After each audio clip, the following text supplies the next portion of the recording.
Okay, in the meantime, we just get to yap and shitpost and stall? More or less, yeah. We get to shit Okay. and stall. Indeed. That's not the tab I wanted. I wanted this tab. Oh god, I need to gouge my own ears out with a rusty fork. I didn't have the tab muted and heard my own voice.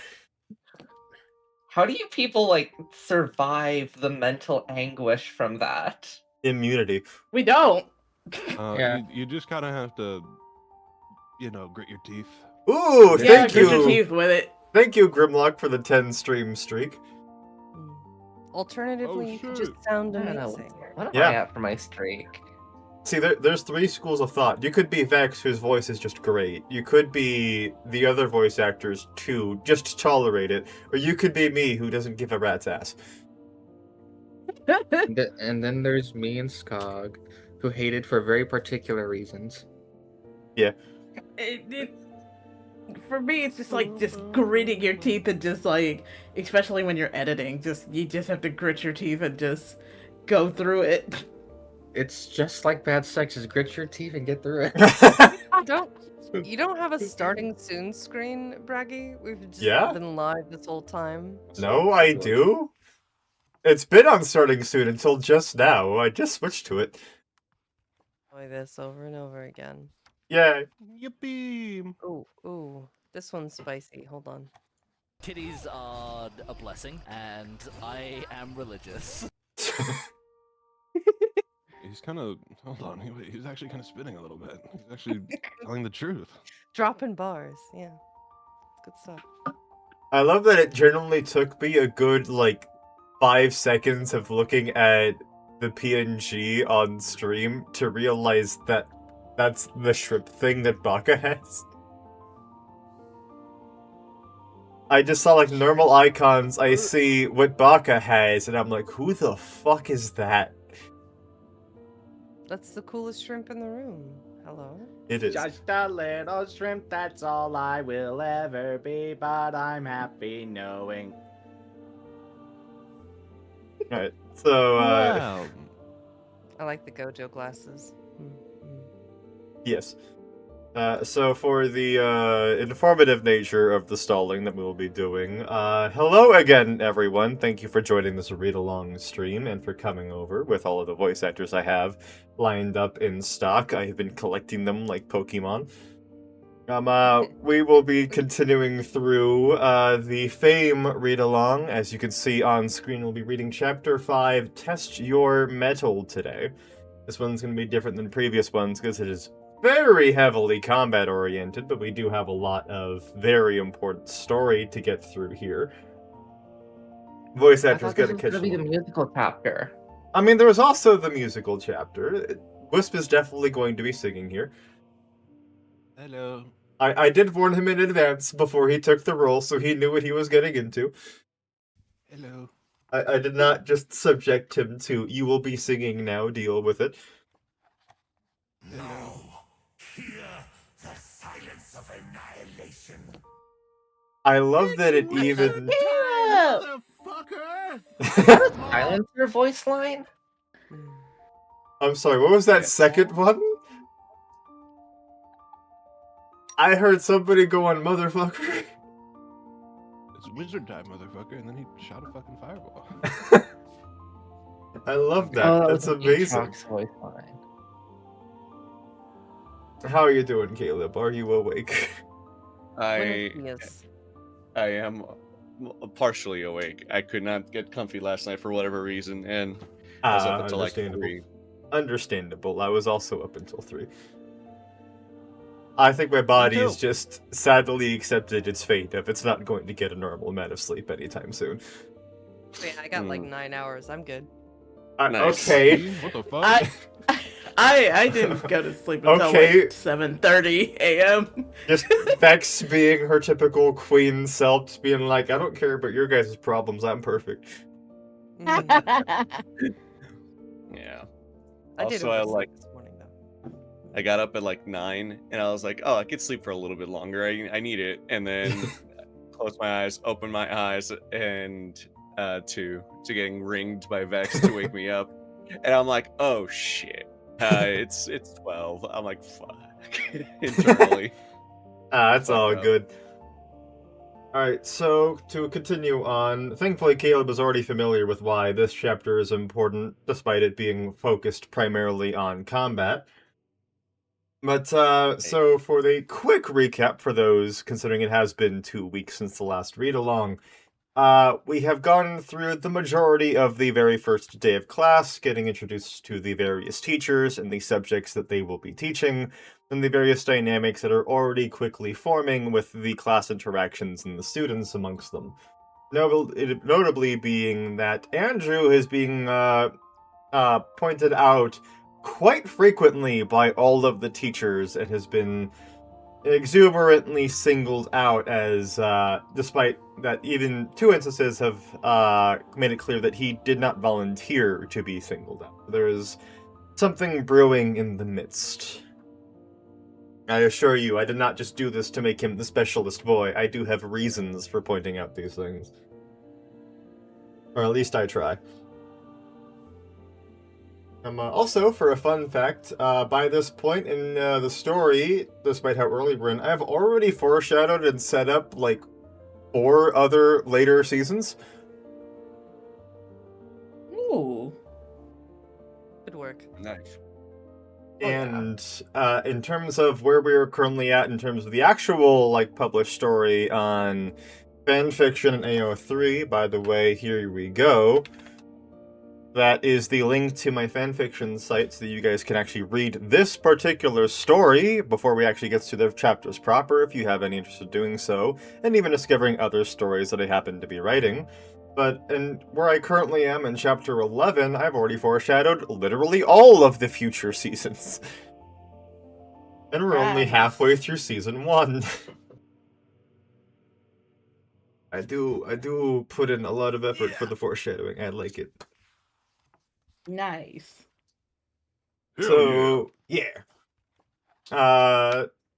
With us having all of the actors ahead of us, I will also introduce a few people that weren't here last time, or just has been a while since we've had them all. So, Syphils, be there and introduce yourself.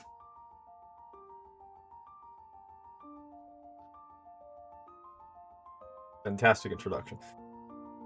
Hell yeah. Good work. Impeccable. Syphils, are you present? I don't think she's here at the moment. Alright, Wisp! Hello. It is me, Wizard Wisp. You can find me at Wizard Wisp. I'm a pre-debut VTuber. I'm a little dude. It's a little guy. He does funny voice acting stuff. I do sillies. He also does, might I say, a quite fantastic Mr. Fantastic. Oh, stop.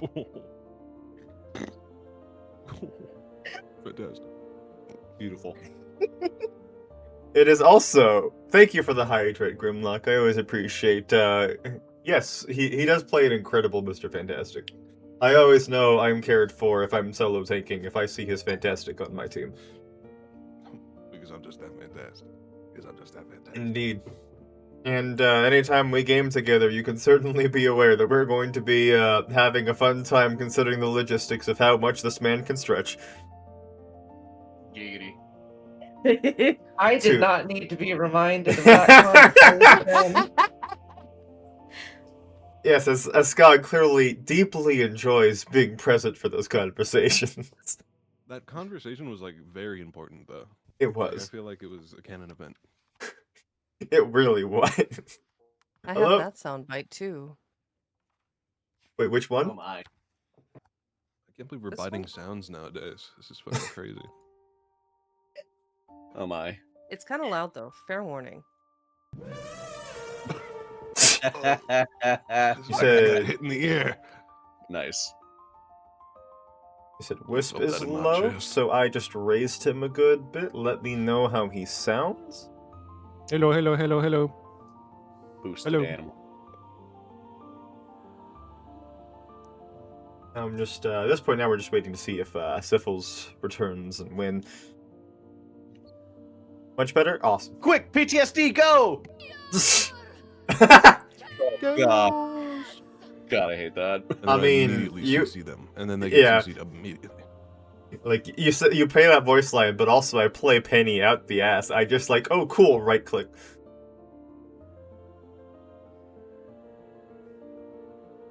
And it- A sensu bean? Sensu ¿Por bean. qué? I have no idea. I just wanted to press that button. Thank you, Oh. Krillin. Appreciate you, dog. Was that Krillin? I haven't heard the dub in such a long time. That's Team Oh. 4-star. It's Ah. Team 4-star specifically. I see. The better dub. I still need to sit down with you and have you watch DBZA abridged. We really do. I am available tomorrow. I have no plans.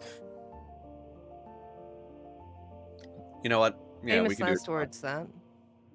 Hmm? Nothing? Okay. Grim, have you seen SAO What? Abridged? Yes. I haven't caught up with the most recent episode, but I've seen everything except the most recent episode. It's just so beautiful. It is. I've actually It's told the just- story on stream before of how I actually went to a panel at Anime Expo about SAO while wearing a hat from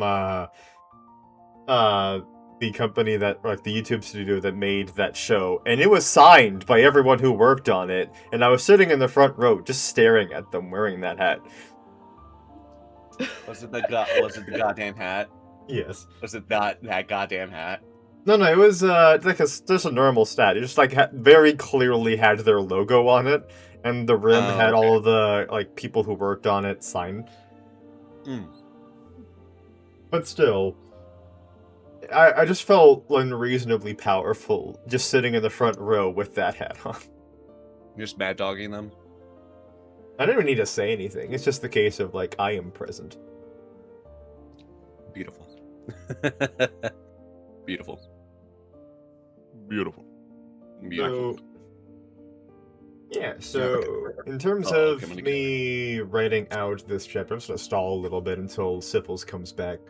I have most of Volume 1 like ready. Right, I've planned out everything, and in terms of chapters, I published about like just over half of it. I think I have like 5 chapters left, and then I've got all of Season 1 completely done. And once we get that done and do all the read-alongs for them, we will take a small break because I want to be able to get a decent amount of the way into Volume 2 before we start doing the read-alongs. So that we don't just have to have everyone just stare at me judgmentally while I just panically write out the next chapter every single week. Hey, Don't kink shame me. I. What? I didn't Where realize are that we? was a kink. Okay. Watching people suffer? Absolutely.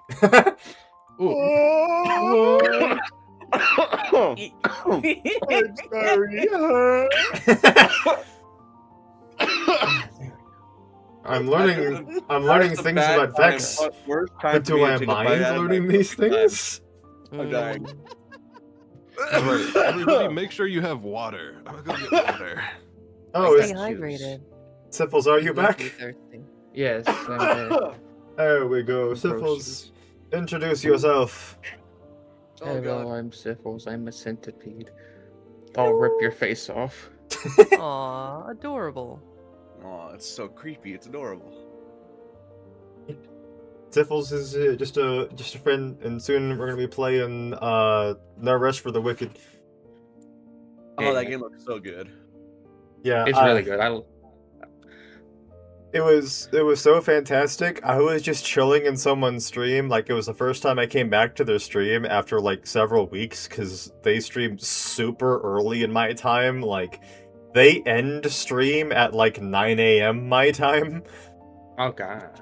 And so like I'm barely or like super rarely able to wake up early enough to stop by in their streams, but I stopped by last week and they were doing a random raffle of like, do a number 1 to 100.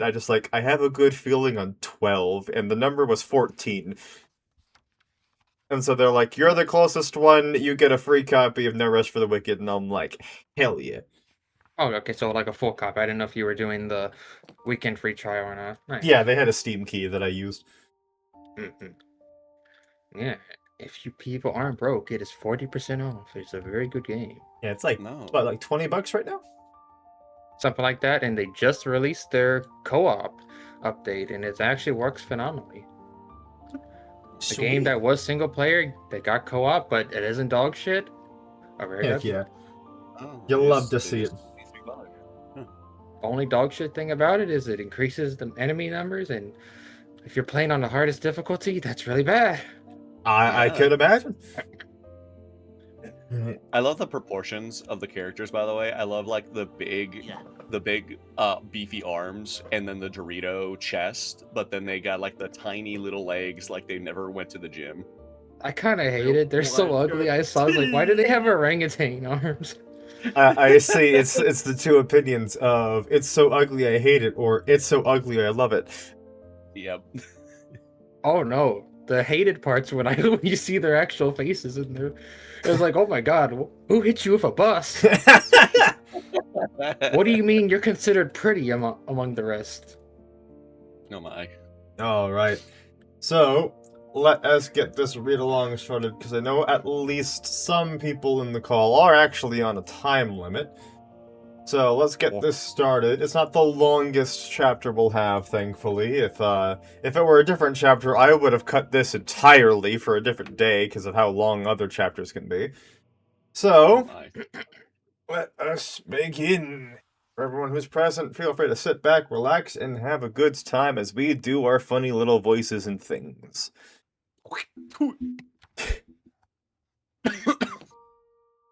Good Witch's combat class was held inside a big gymnasium-type building. There were oddly only 2 arenas inside of it, a smaller one for 1v1s and a larger one for team versus team fights. I thought it was a stupid concept myself. Better to just have a big arena to be used for any purpose than a specifically smaller space for individual fights. The students learned to get better at utilizing their environment that way. There were 2 different sets of seating, one for each arena. The team's arena had amphitheater seating overhead, while the one-on-one arena had simple benches. At the moment, everyone sat on the benches around the singles arena because Witch herself was standing in the center of that one, waiting with her tablet in hand. There still was a trickle of people coming inside the building and sitting down, which I assumed Witch was only going to allow until the bell rang to announce the official start of class. I had sat down first, with Cinder then sitting on my left, while Emerald then Mercury sat on my right. When Team RWBY came inside, RWBY immediately zoomed up and sat down to the left of Cinder, which led to the rest of her team joining her out of obligation. It was clear that RWBY wanted to sit next to me, but Cinder was too busy sorting her notes from Ooblex and Green's classes to look up, while the Reaper was too socially awkward to ask. Yang sat to RWBY's left, which was no surprise, followed by Blake. Weiss huffed and sat at the end of the line, her arms crossed over her chest and her face red from lingering rage. Based on how she was acting in Port's class and how snarky she was in Green's class, I figured she was just being a bitch and I stopped caring. Team Juniper arrived and took residence on Mercury's right. John sat closest, with Pyrrha to his right, then Nora, and finally Ren. Nora was animatedly talking Ren's ear off, who seemed incredibly at ease with taking all of her chatter. Hey! Andrew! John leaned forward so he could see me past Mercury and Emerald. I couldn't find you after the ceremony. I wasn't able to give you back the revolver you let me borrow. He held out the peacekeeper I had given him and waved it off without concern. Just keep it. If you're that determined to give it back, I'll accept it when you get your own ranged weapon. But this is from your semblance, right? He stated, still holding up the gun. Doesn't it tire you to keep it, summoned? If it did, I'd have let it go as soon as we were out of the Emerald Forest.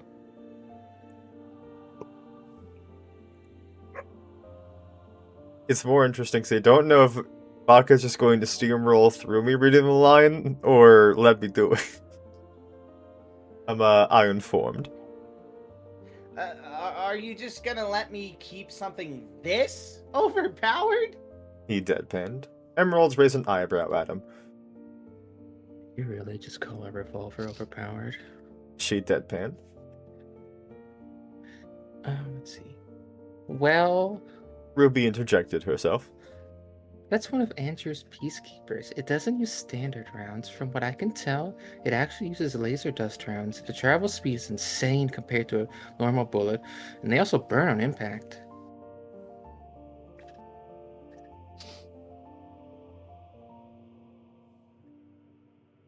Caleb. Caleb. Did I miss the line? The gray one. Yeah. Page 2. 3, 2, 2. Oh yeah, I did. I flew past it. I thought my first line wasn't until much later. My bad.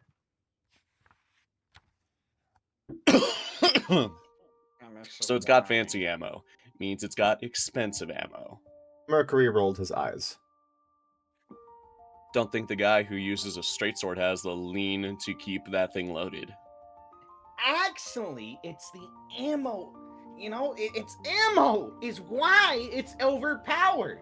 John interrupted, holding up the gun for emphasis. I haven't reloaded this thing since Andrew gave it to me. And The gray-haired teen prompted.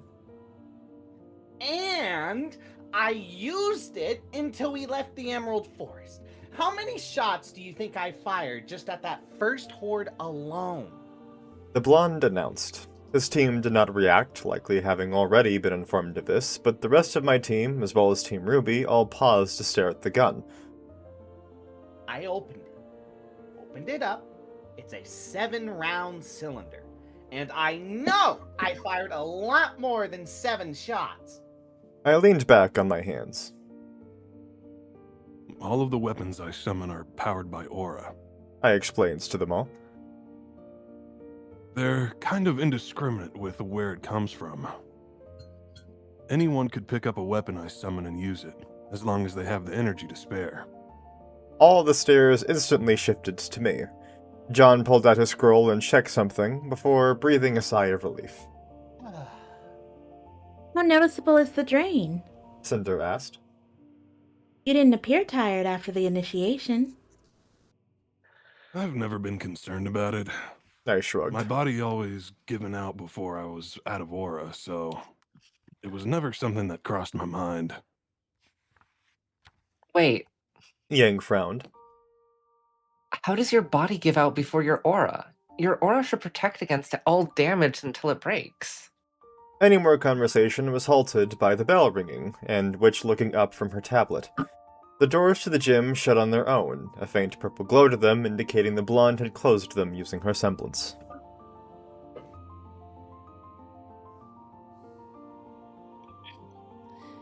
Hello, students, and welcome to combat class. You've seen me before, but I will formally introduce myself now. I am Glenda Goodwitch, the Deputy Headmistress of this institution, as well as the combat class instructor for all years. This is by far the most important class to pass. But do not take that as permission to neglect any of your other classes. Simply because this is the most important does not mean any of the others are unnecessary. She stated firmly, a knowing glare on her face that she cast around the students before her. This class will help you improve your combat skills and tactics generally. That will be in one-on-one spars between yourselves, but be prepared to be challenged in uneven spars. After each spar, I will critique the performance of each fighter before calling the next set. I encourage you to take any advice I offer you to heart if you want to succeed in this class. She began pacing lightly around the arena. You will be graded on a combination of your performance in spars and your growth throughout the class. You are meant to improve in this class. Remaining at the same level of skill means you are not learning. Whether you are the least or most skilled among your peers, I will see you improve. To demonstrate this, the first spar of this semester will be between two who were recognized as some of the most highly skilled during the initiation test. Several of the students all preened, sitting up straighter with confident smirks on their faces. Clearly, they were all expecting themselves to be called up. Please step into the arena. Pira Nikos and Andrew Blackerblue. There was a stunned silence before snickers and snorts sounded through the room. Kira's face colored with embarrassment as she turned her face slightly to the ground. She kept her gaze on the floor in front of her while she stood and began walking in the direction of the locker room. First day of class. I already get to see some twerp get their ass beat. The asshole who wore armor, whose name I think was Cards, smirked.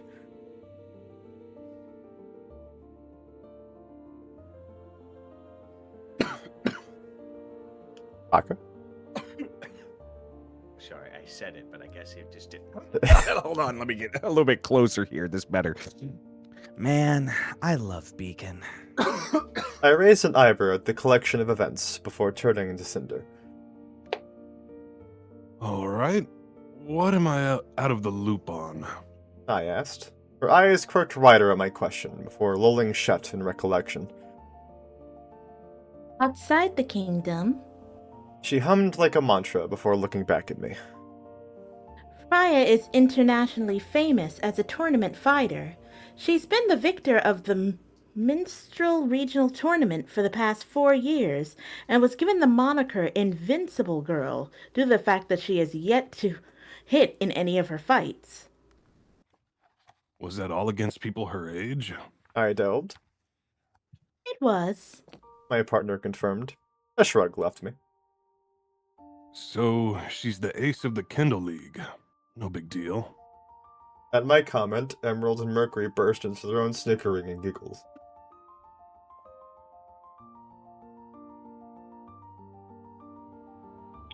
No big. Weiss shrieked, leaning forward and leveling a heavy glare at me. Do you have no respect for the others' accomplishments? Are you too stupid to understand how difficult it is to win an international tournament 4 consecutive times flawlessly? I didn't even give her enough care to roll my eyes. Fuck off, Snowflake. I grunted, earning a larger fit of laughter from Emerald and Mercury. I'm not saying it means nothing. I'm saying that all of you are playing it up, how much it means. How much it means. She's the best in the organized fights against kids, who have also only been organized fights. That kind of experience has got nothing on a street fight, and doesn't prepare her at all for someone who's got more time in the ring than she does. My team all nodded in silent agreement with my words. Ice blue eyes widened further. And people call me the arrogant one. The heiress sneered. Fine. How about you stop stalling and go show us that all this talk actually means something. You still have to put on that armor you were going on about during initiation. A snort left me and I stood up. I was giving Pyro the time to get changed, bitch. I called as I stepped toward the singles arena. My tattoo shined once I was inside the boundary. Unlike her, I don't need it. It was the only warning for everyone before my body was covered in a glow. Once the glow faded, there were gasps as all of the first-year students saw me clad in my armor. A mask hung off the back of my neck like usual, so my face was shown. Mr. Blackerblue, watch your language. Which glared. I do not mind trash talk, but only to your correct opponent, your current opponent, and while refraining from cursing. I can shit talk people in this class? My eyebrows lifted in surprise. Sweet. One of her eyes twitched in irritation. Kira walked out from the locker room fully dressed in her combat outfit, with her weapons on her back. Upon realizing I was already inside the arena, she quickly shifted to a light jog and came to stand opposite me. Which stepped back until she was outside the ring and tapped at her tablet a few times. The boundary line glowed bright blue before the light shot up to the ceiling, where a matching ring was situated above. I peered at it with interest. All spars will follow tournament rules. Which announced. Once one fighter's aura enters the red or there is a ring out, the spar will end and the winner will be called. The barrier that is erected around the platform is a protective projectile barrier. It will not stop either combatant from being pushed out, but it will prevent projectiles from reaching the rest of us. I hummed at the information about the barrier. With another tap, the instructor caused 2 bars to appear above the arena. curving around each other to form a circle. Both were solid green, with mine and Pyrrha's names above each. They steadily spun, so that everyone in the audience would get a view of them.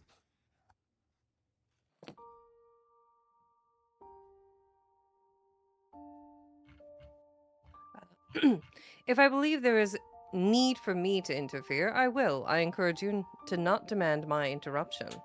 Her eyes narrowed, mostly at me. My eyes rolled. Yeah. No need to make it obvious that's a warning for me or anything. Over on the benches, Yang had wasted absolutely no time in starting a betting ring. Cinder was ignoring it entirely, still trying to organize the notes she had taken for Ublik's class. By the end of the nearly 2-hour lecture, she had completely filled 12 pages. Emerald was idly listening to the bets get whispered around, and gawking at the trust the other students had in the blondes to give her their bets for safekeeping. Mercury was focused entirely on the 2 fighters in the ring, analyzing them attentively.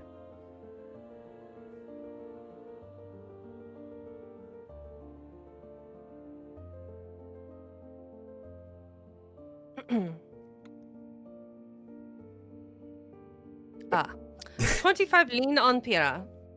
Weiss harumphed, slipping the money into her teammate's hand. I normally don't partake in such barbaric games, but when it is this clear what the result is going to be, I'm not going to turn down free money. Ruby wiggled with nervousness in her seat, whining to herself as she debated her decision. Blake frowned with uncertainty before also handing a small sum to her partner. 15 on fire. Versatile semblance or not, I don't think any training Andrew could have gotten outside of the kingdom could make him a match for someone who's so good that they're never even gotten hit. She stated. A slightly louder whine left Ruby, and she turns to John, who lifted his hands to display his innocence. I couldn't even place a bet, even if I was the kind of guy to. I used all my lien traveling to Beacon. He explained. Who would you bet on if you could? Emerald asked. John made an uneasy noise. I wouldn't bet on this fight. Don't even know enough about Andrew. The blonde boy announced. There's a ton of footage from all sorts of angles of Pyra in the tournaments. While I know I could never beat it, I've got a grasp on her fighting style. Her semblance is unknown, but her stats are on the flip side. I know next to nothing about Andrew. His semblance is crazy, and the weapons from it are even crazier. But he just told us that they burn through aura. He's got the major advantage of unpredictability, but that's all that I know he's got going for him. Miss Goodwitch said he was one of the most skilled fighters during the initiation yesterday, and that's the only real indicator of skill I have for him. Both the green-haired girl and the gray-haired boy glanced at him with moderately approving looks. Don't join betting rings with small pots like this one. Mercury hummed. But if I did bet on this match, I would go for Pyrrha. Andrew made a good point about the fact that she only knows the inside of a cushy public tournament bracket, but it's still a big deal that she's managed to go untouched for 4 years without even revealing what her semblance is. Any good fighter's got a trick up their sleeve, but a better one can react to a trick. The leader made some good points and nasty surprises during the initiation, but I don't think he beats Pyrrha out with them. Cinder let out an aggrieved sigh before slipping her hand into the pocket of her jacket and pulling out her wallet. 100 lean on Andrew. She stated blankly as she slapped the respective lien note into Yang's palm before returning to her notebook, moving on to the notes she took for Professor Green's class. The lilac-eyed woman blinked, staring in shock at the note. All the others present similarly stared in silence, most especially the other members of Fame. I, didn't peg you as the type to bet on the underdog. The brawler's voice wavered slightly, her gaze still on the money. I'm not. The dark-haired woman returned monotonously, focused on the notes she took of Green's description of Beacon's library security. Andrew's gonna win. This is a terrible matchup for Freya. Everyone save for Ruby stared startled at her words. Emerald hesitated. Are you sure? Yes. Grunted from the woman, mildly irritated, as though she felt she did not need to explain herself. As I mentioned yesterday, I fought off the Grim with Andrew throughout the entire trial. I was able to see much of how he fights, and its fighting styles perfectly suits to completely dominate Freya. If that's the case, The dark-skinned woman breathed before adding to the betting pool. then I'll put 50 on Andrew. Silver eyes gleamed before Ruby slapped her hands onto her sister's. 200 on Leon on it. Oh, 200 Leon on Andrew. The Reaper grinned. Ruby, Yang admonished. that's your allowance for the month. I was super nervous about betting on Andrew because no one else was, but then Cinder and Emerald joined in. I know he's gonna win. I've got this feeling in my gut that says so. The two women mentioned paused to send blank stares at the cloaked girl. Weiss crossed her arms over her chest. I had you as an intelligent one of your team, Cinder. To think you'd be so grossly incorrect in your analysis of combatants. Cinder's deadpan stare was leveled at the heiress. You have a bias against Andrew and rose-tinted view of Freya. The tactician of Team Fame drawled. I'm the only one here who has seen Andrew fight exclusively, and since I am the one that many of who has seen the footage of Freya's fight, I'm the one who can provide the most accurate estimation of how the spar would go. Freya's going to make a grossly incorrect assumption on Andrew's fighting style, make a decision that would be the correct one if not for the fact that her understanding is going to be wrong, and the choice is going to put the fight so completely in Andrew's favor that Freya won't be able to do anything when she realizes her mistake. Miss Goodwitch, lifting her left hand, pulled their conversation to a stop, as everyone caught the signal that the match was about to start. Watch. Begin. The teacher announced. In the time it took for Pyrrha to complete a single step and start moving her other leg forward to take another, Andrew had thrown his body forward, rolled along the ground, and pushed off to fling himself feet first at his opponent. John's mouth dropped in jealous awe, first at Andrew for such a ridiculously fast motion, then at Pyrrha for successfully shifting her body to block both of Andrew's armored boots with her shield. Though, Cinder, Emerald, Mercury, and Yang all caught how the invincible girl's eyes widened. Smoothly progressing her own motion, Pyrrha lifted her shield arm, pushing her opponent up so that he sailed over her head.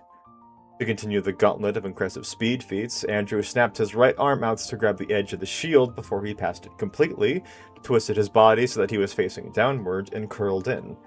Pyrrha's spear managed to whip back to knock away his left boot before it could crash into her spine, and she continued with its arc to spin Andrew into a horizontal position. Whilst this occurred, the armored man did not hesitate to throw his left arm around in a downward strike for her head. Whatever her retaliatory attack would have been, she halted it in favor of stepping back out of the way of the fist. As he fell, his left hand spread open, and when that palm touched the floor, he curled his body backward over the arm to once again push off with both of his feet aimed at his sparring partner. Once again, Pyrrha deflected the pair of boots with her shield, though this time she knocked them to her left, exposing him to her spear shooting forth. Immediately, Andrew twisted to his right, throwing out that arm. His hand slipped past the blade of her spear to grab around the shaft, momentarily jerking it upward. Just as she responsibly pushed it down, he swung around like a professional gymnast, curling so that his feet were coming for Pyrrha's head from her right. Those watching with more experienced eyes caught the flash of panic in the redhead's visage, before she followed her own momentum and ducked down with her spear. Her grip on her weapon adjusted slightly, and her spear suddenly collapsed, the shaft contracting as the blade extended. Anyone would have been thrown off by the spontaneous jolt Andrew experienced as he was pulled by his hold on his opponent's weapon. Apparently, Andrew wasn't anyone. He rolled with the motion, momentarily flaunting a wide grin to the spectators as he spun counter to the direction the spear collapsed in. As he swung a leg almost painfully back, the spear's shield whipped around to block the metal-clad heel, which seemingly was a move Andrew predicted, as he used it as a platform to boost himself away. He flew forward, cartwheeling before landing in a crouch that faced his opponent.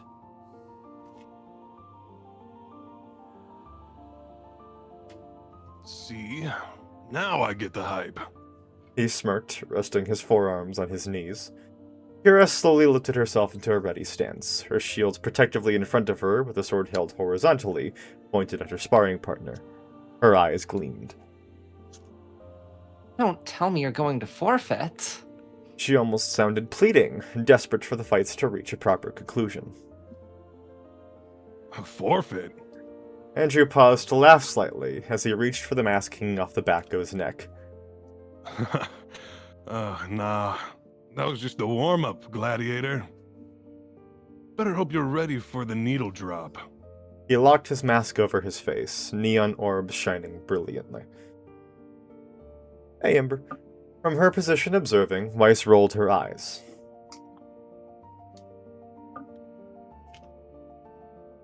The arrogance of this man knows no bounds. She drawled. Not sure if that's arrogance, Weiss Cream.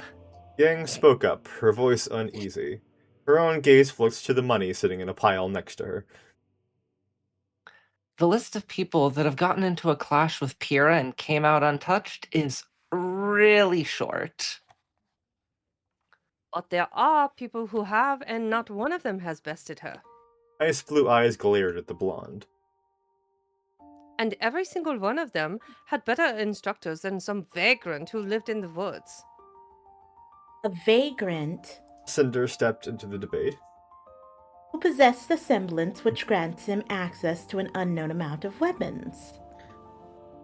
Actually, Ruby raised her hand, a wide smile on her face. Andrew told me he can summon a few hundred different weapons of his semblance. The tactician of fame stared at the Reaper as though she was deciding between irritation and gratefulness. She appeared to decide on the latter. As Ruby has clarified, Andrew has several hundred different weapons at his disposal. The staff of Beacon felt that it was sufficiently powerful semblance without him possessing any means to afford tuition, and Miss Goodwitch directly stated that he was counted as one of the most skilled participants in the initiation trial, which I must agree with. Powerful semblance doesn't necessarily make a strong huntsman. Weiss declared. I would know that. I have to side with Cinder here, Weiss. John nervously mentioned as he rubbed the back of his neck. The Schnee's famous hereditary semblance is incredibly powerful and versatile, and I don't doubt it takes a lot of skill to use it effectively. But each of us spend our entire lives mastering how to best use our own weapons. I can't even imagine the insane kind of skill it would take for Andrew to even be able to use 1% of his total collection adequately. Do you think he can use any of those weapons adequately? The heiress spat. Well, he's doing pretty freaking good at hand-to-hand. Yang reminded. He didn't miss a shot when he was using that firebow in the Emerald Forest. Ruby supplied. I can personally vouch for his ability to dual-wield swords, Cinder smirked. Which makes at least 3 completely unrelated fighting styles that he's above average in. Blake counted. Above average is not enough to... Weiss was cut off by a loud metallic clap. Everyone's focus returns to the fight in time to see Pyrrha mid-backflip, landing in a kneel with her shield once again covering her form and her sword at the ready. There was a wild vibrancy to her eyes and a face-tearing smile across her lips. Andrew stood at the other side of the arena, a katana held in his left hand, and his right spinning a blade that emanated golden light. The camera flashed amongst the seating, but no one paid it any mind as everyone's gaze was above. All attention was on the aura meters above the fight, and the thoughts-to-be-impossible display they were showing. Andrew's had not changed from when the fight started, but Pyrrha's now had a sliver missing, right at the end. The heiress's jaw dropped in both bafflement and outrage. Andrew had not just landed a hit upon the invincible girl, he had drawn first blood. Nice trick you got there, Gladiator. The armored man commented his opponent. Didn't know what was going on for a second. Thanks. I try not to rely on my semblance. Kira maintained her grin, ignoring almost everyone's jaws joining Weiss's. The only exceptions were Ms. Goodwitch and Cinder, who possessed a professionally flat look and a smug smirk, respectively. You demand a lot of focus. Think you have enough to spare? He teased. Only one way to find out. The redhead spoke before rushing forth. Andrew let out a joyous shout in response as he met her charge, his tattoos glowing.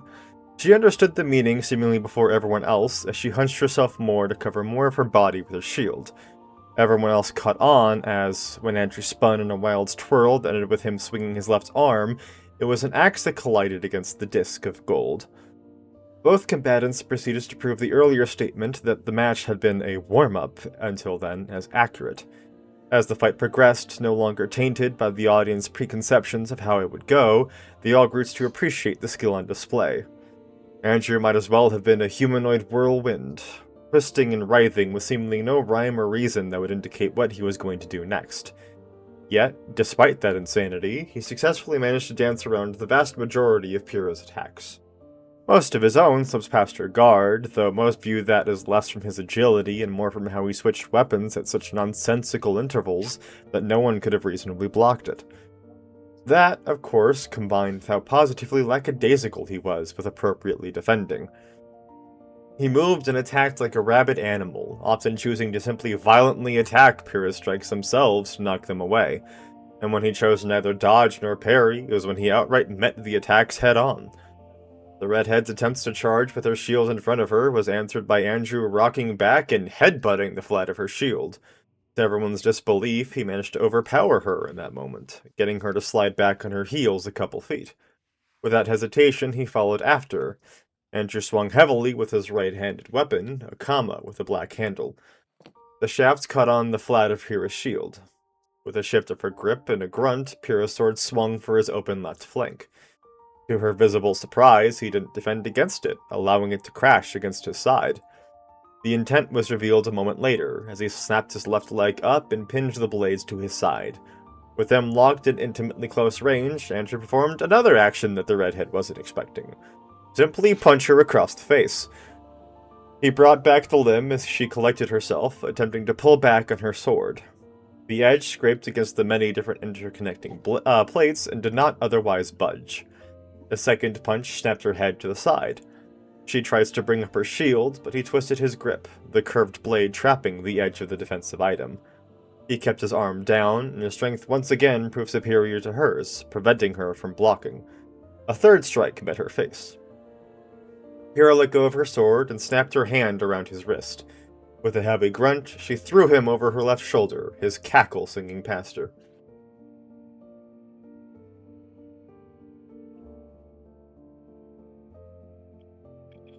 What's going on? Weiss bit the nail of her thumb. Why is Pyrrha being pushed back so much? Because of exactly what I mentioned earlier. Cinder rolled her eyes, though a small smirk was upon her face. The short snarl left the Harris. Pyrrha has fought several opponents who have fought aggressively like Andrew. She's never been pushed back like this. Yes, because Pyrrha hasn't fought opponents like Andrew. The neon-eyed boy's partner explained. The aggressive opponents she fought in tournaments earlier had a lot of power to crush their opponents or the speed to overwhelm them. The caveat to both is that they're prone to exhaust themselves quickly, so waiting them out is the optional way to fight them. Exactly. The white-haired girl hissed. So why isn't that working here? Amber eyes filled with confidence fell upon the heiress. From when we partnered up in the Emerald Forest, it took 2 hours of constant combat before Andrew and I reached the ruins. It then took another half hour before we defeated the Berlingal Gowl. The Berlingal Gowl, and another to reach the top of the cliff. Cinder elaborated. After all of that, Andrew was the only member of our team who was not tired. Both teams RWBY and Juniper gaped at the information. There are 2 reasons for why I said Andrew is a terrible match for Vera. She continued. First, Andrew has the uniquely powerful combination of a ferociously aggressive fighting style and incredible stamina. In short, not only is he going to bombard you with attacks, he's likely also going to outlast you in defense. And second, Andrew's fighting style is so psychologically unhinged that you can't expect any reasonable reaction from him. Generally, people dodge when they can and block when they cannot. Andrew, as we've witnessed multiple times in this spar, will push through absolutely anything sent at him to get his own hit in. In totality, the way Andrew fights is so violently against what Farah would expect that she's positively helpless to it. That only means he would put her on the back foot at the beginning of the fight. Someone of her skill level should turn it around once she's accustomed to it. Weiss argued.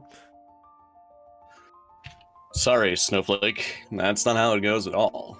Mercury spoke up. You'd have to be one of the best fighters in the world to turn a situation like this around. If Andrew's got more stamina than her, then as soon as he breaks her guard, she's not getting it back up. He's got too much variety to his weapons, he's too aggressive to give her any room to breathe, and he's too much of an honest-to-God's freak for her to make him stumble. Which would be the only way for her to make room.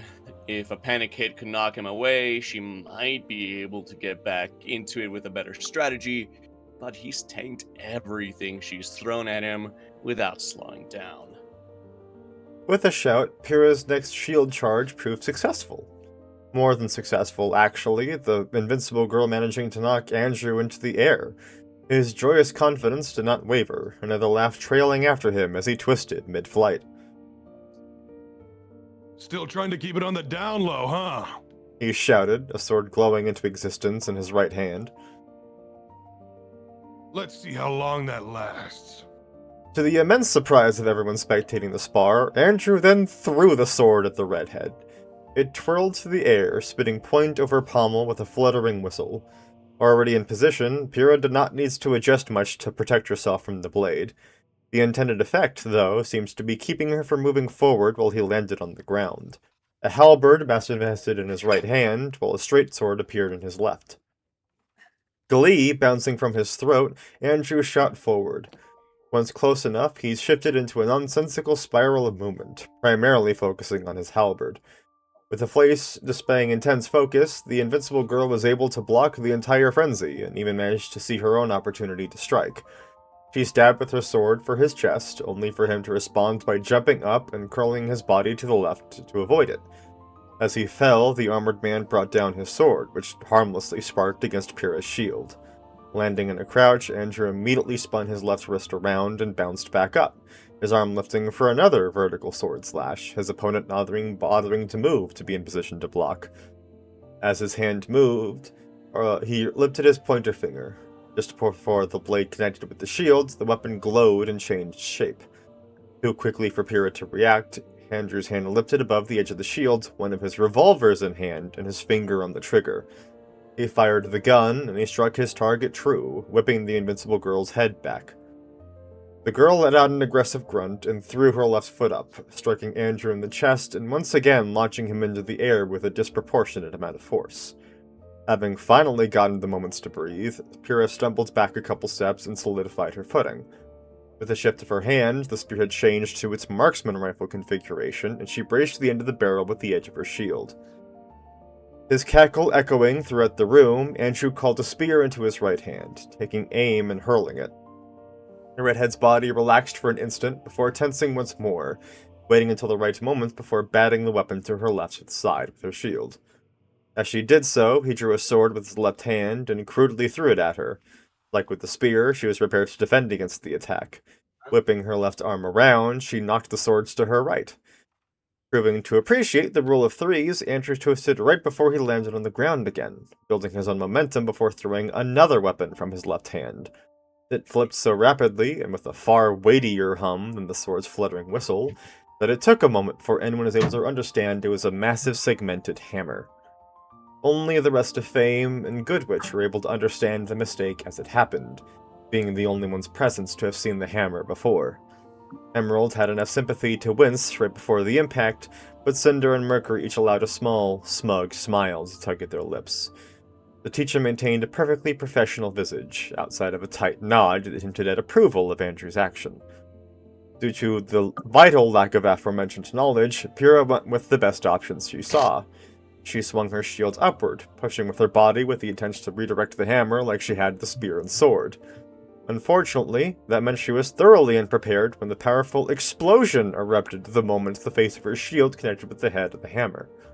Shock rippled through the watching audience at the potency of the eruption, combined with Pyrrha's lack of preparation for it, violently threw the girl back. The shield was sent into her upper torso and face, the force it had absorbed knocking her back and downward. Her head and shoulders crashed heavily into the arena, sliding for half a second before her lower body uncontrollably whipped over her head, and she ragdolled well past the edge. Her hold on her weapon loosened, and the rifle skittered along the ground. The invincible girl tumbled along the floor a few more meters before she was able to regain control. She settled into a kneel, attempted to stand, stumbled and fell from dizziness, then dropped back into a kneel.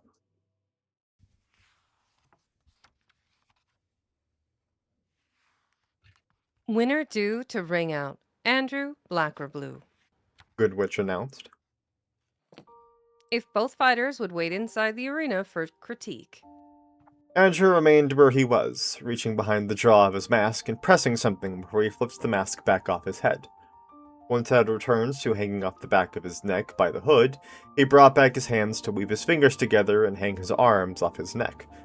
A wide smile on his face, he spun on one heel to face the teacher as Pyrrha climbs to her feet, collected her weapon, and walked to stand next to him. She, to the surprise of several of the students who thought they knew her, possessed a beaming grin that outshone Andrew's. The blonde's deputy headmistress faced the two with a soft smile on her face, further surprising the students. Skillful performance from both of you. While it is no surprise to most that Miss Nikos performed exceptionally, I know it was a great shock to many of you to see that my analysis of Mr. Blackrblue's skill level was accurate. The pointed bar brought a significant amount of the room to wince. Ruby stuck her tongue out at Weiss, who flushed a deeper red than she already was. For the critique, I will begin with Miss Nikos. You maintained as effective a defense as you could for an impressively long time, considering the ferocity of your opponent and the unorthodox nature of how he attacked. When it became clear your initial analysis of his abilities was incorrect, you adjusted as well as you could whilst against a metaphorical wall. That your loss came about from being forced out of the ring rather than being depleted of aura speaks volumes. The redhead remained beaming, even as several of the students looked warily at the aura meters above the arena.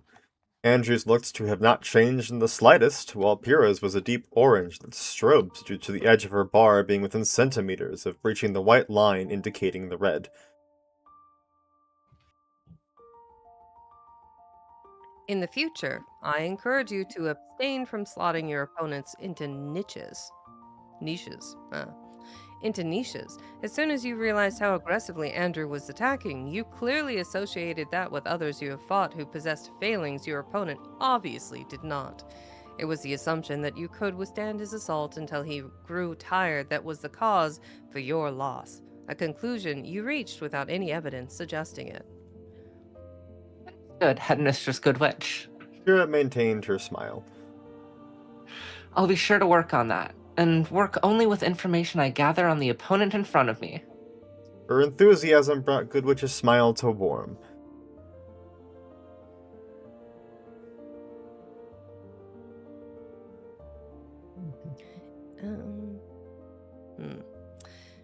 I'll hold you to it next, Mr. Blackblue. That smile soured slightly as she turned to the leader of Team Fame. I must admit, while you were skillful in this match, I find it difficult to encourage anything that you displayed. You have incredible speed and quickness, and utilize those strengths to incredible degrees. Your mastery of your semblance is similarly amazing. Using the weapons you summon in creative and unorthodox ways only you can perform without harming combat ability. That you know your strength lies in ceaseless aggression and perform that so effectively, you should be commended. Her lips finally curled down into a frown. However, what detracts from all of that is how absurdly you fight. The kindest way I can describe it is a messy flailing of limbs that seems to have some sort of intentionality, but not one I can decipher. If I didn't know the truth of your semblance, I wouldn't hesitate to conclude that it summons weapons randomly, and that you're simply superbly capable of adapting on the fly. It worked in your favor in this match, but I must point out that I am uncertain about how long that will remain the case. She cautioned.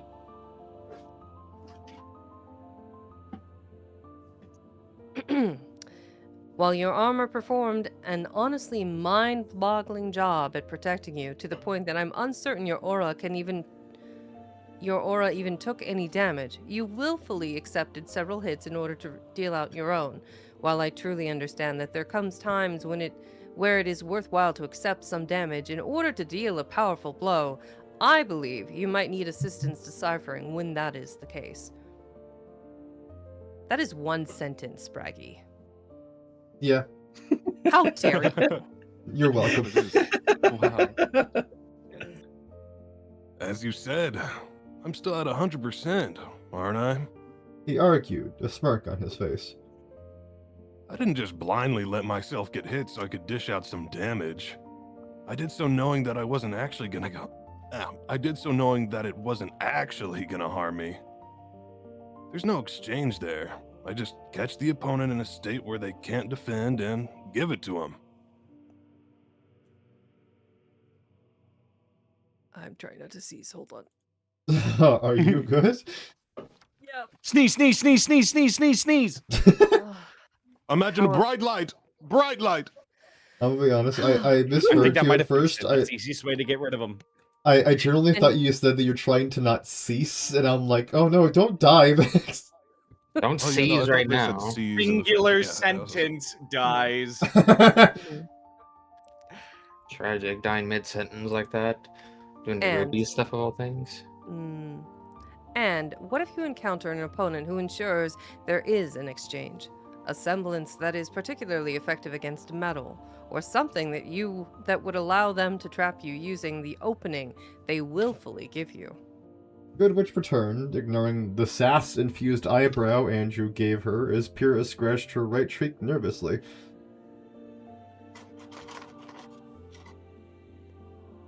That reliance on your armor and crazed fighting style are fallible things. As long as you're against someone who doesn't know how to deal with that, which admittedly would be a significant amount of the time, you're fine. But what about when you encounter someone who can use that against you? The neon-eyed man's smirk fell as he rolled his eyes, though it appeared more like he was giving up on the argument rather than admitting conceit. Yeah, sure, I'll keep an eye out on that or whatever. He drawled, invoking a glare from the teacher.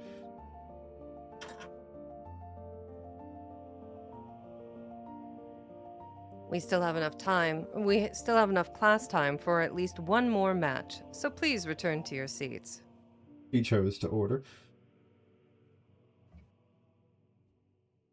Next, would Joan Arc and Cardin Winchester step into the arena?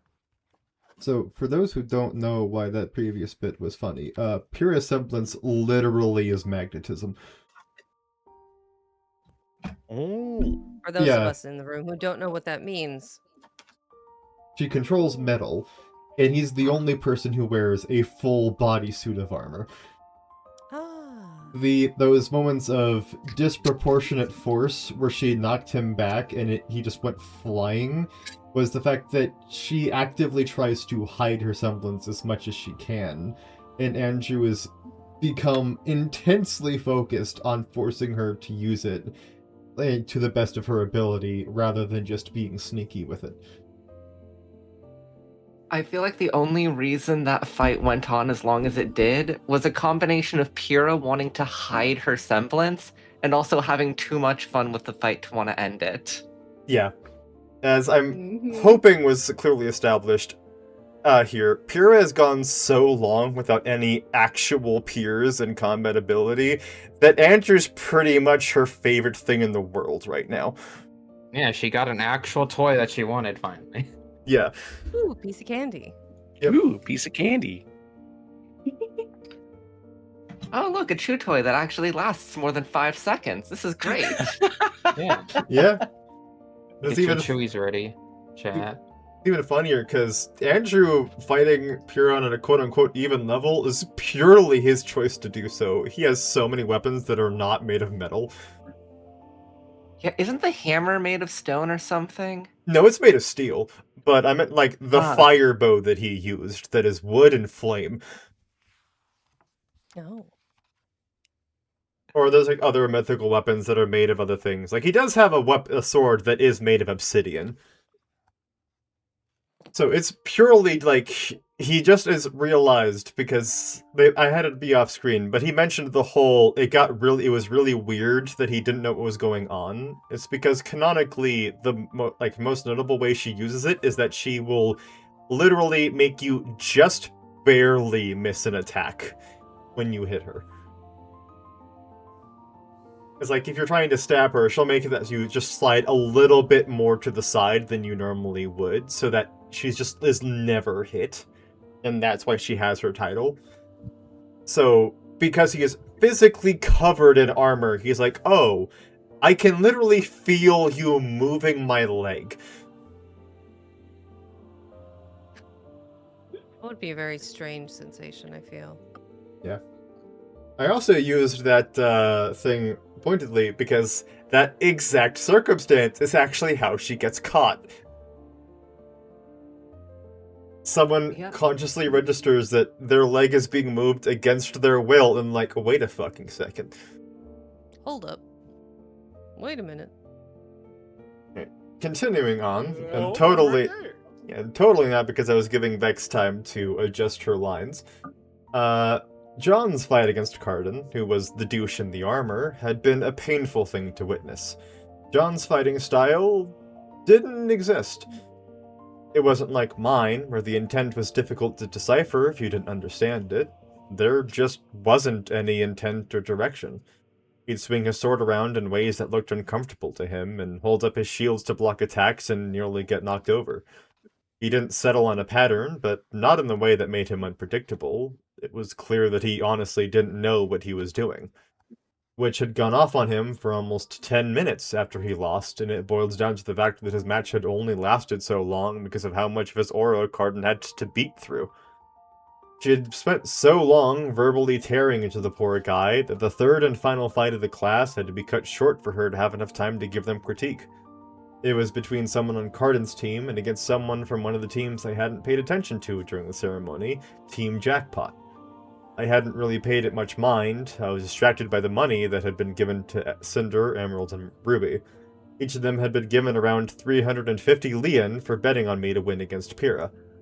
The Reaper was positively beaming at her winnings, while Cinder accepted it smugly, and Emeralds just stared at the money with surprise. Her winnings? Winnings. Okay. If I'm gonna say weenie, I'm gonna say it with my chest.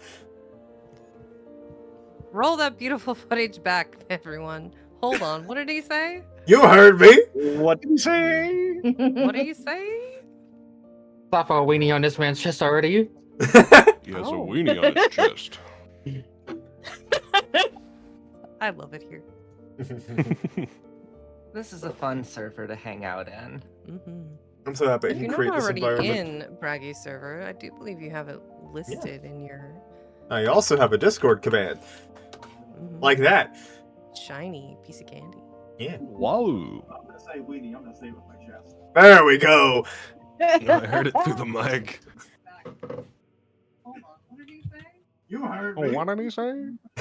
What did he say? And take What do they note, call I me? hang out in the VC fairly frequently in my server, and I do a lot of open VC, so if you want to just hang out, I am always available. There we go. Nice job, Caleb. Joke's Me. on you, I'm always working at fucking midnight to 8 a.m. and you're never there. You're a liar. You're a fraud. I love the full Trumpism with that. Thank you, Baka. One of these days, I'm just gonna say, you know what? Fuck sleep for the day and just actually stay in a call all night. It'll be even funnier because I know for an absolute fact that if I stay in a VC all night long, Skog will join me so she can fall asleep to me. Yeah, that is a Skog thing to do. That is a very Skog thing to do, yeah. That's literally why we have the Snuggle Buddies VC. Ayo? It's literally the thing that started it.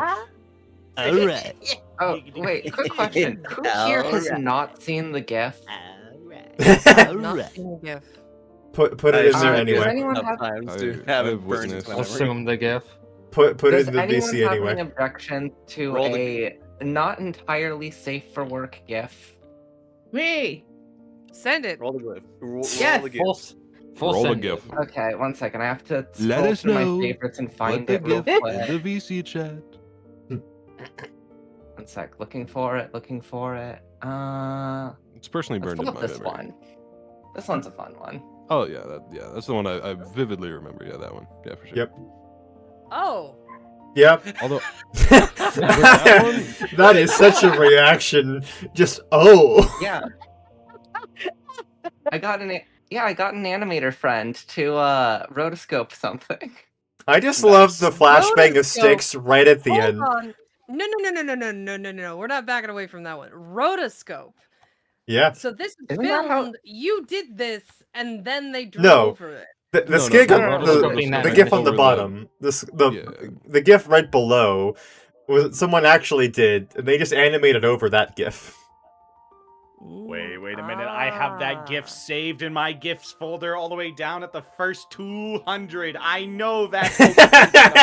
I know. I don't know the rotoscope one, Well, but that's I suspect know that you have it Snuggle saved. Buddy. Anyways, I will not elaborate as to why. Goodbye. I love it. I love being here. Alright. Bye. Alright, Vex, keep us going. Okay. I do believe it's with there being no more, that one. Indeed. Okay. With there being no more time for any additional fights, that concludes class for today. Which announced.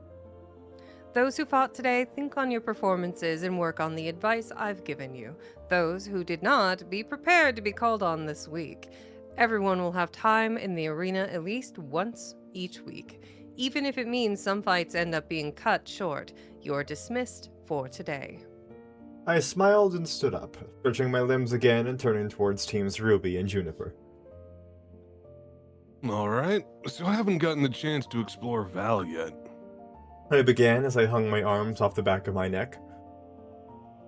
The rest of my team already told me they're busy, so any of y'all want to join me? Oh, Yang bounced into a stand. I know a really good nightclub in downtown Vale. I'd be happy to show you. Weiss's face twisted in open disgust. Of course you'd know where a good nightclub is. She almost gagged. Yang, in response, sassily flipped her hair. Not my fault you don't know how to have fun, Weiss Cream. The blonde smirked.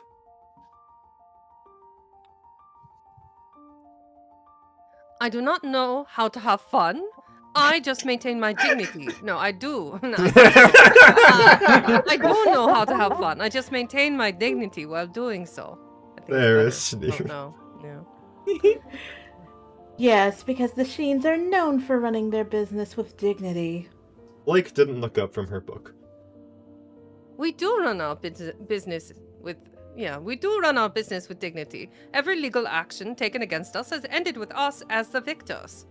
Weiss haughtily splayed the fingers of her right hand over her chest. Cinder looked up to raise a questioning eyebrow at the white-haired girl. And how many times have legal action been taken against the Sneen Dust Company? She drawled. All instances of legal action have been done by competitors. The heiress stated matter-of-factly. Obviously, immature and jealous attempts to bring us down to steal our success for themselves. I'm sorry. Blake looked up from her book with a glare. Fontus tranquilizers?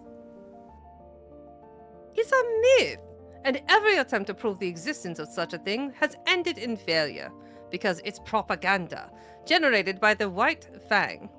Weiss glared back. I clapped to steal everyone's attention. Okay, before this builds up into the arena needing to be rented out for a cat fight. For some reason, Blake's eye twitched at that. Is anyone other than Yang on board for joining me on a sightseeing trip of Val?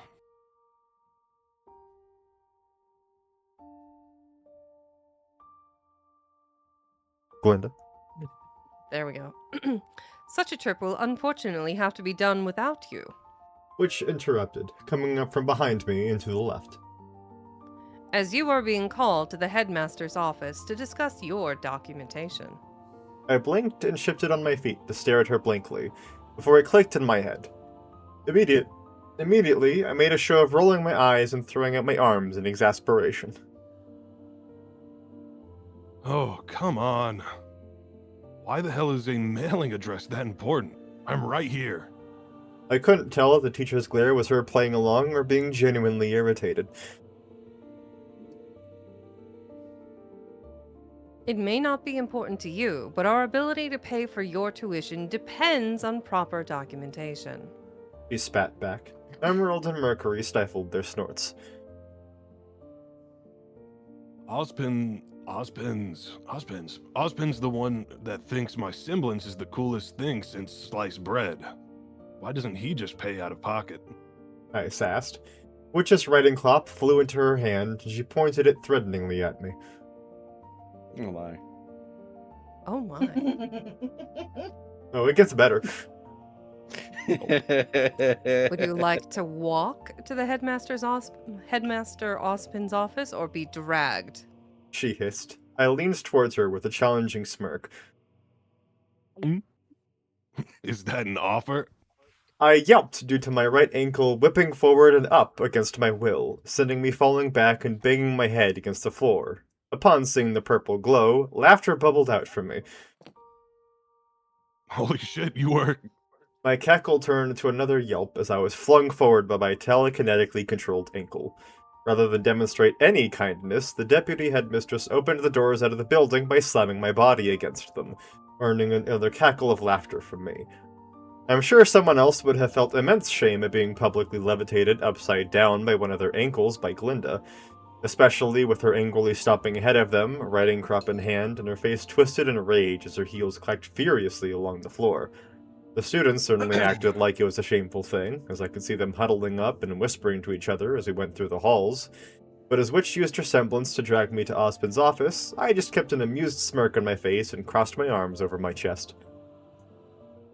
So, is this about my semblance? I asked, aware of my surroundings. It is, but that doesn't mean we're not also going to be doing your documentation. She huffed. Wait. I blinked. Do I... Oh, wait. Do I actually need a mailing address? Yes. The teacher growled. Okay. Now it's not even a joke. What do I need a mailing address for? What mail am I gonna get? Credit card scams? I argued as she stepped into the elevator and floated me in next to her.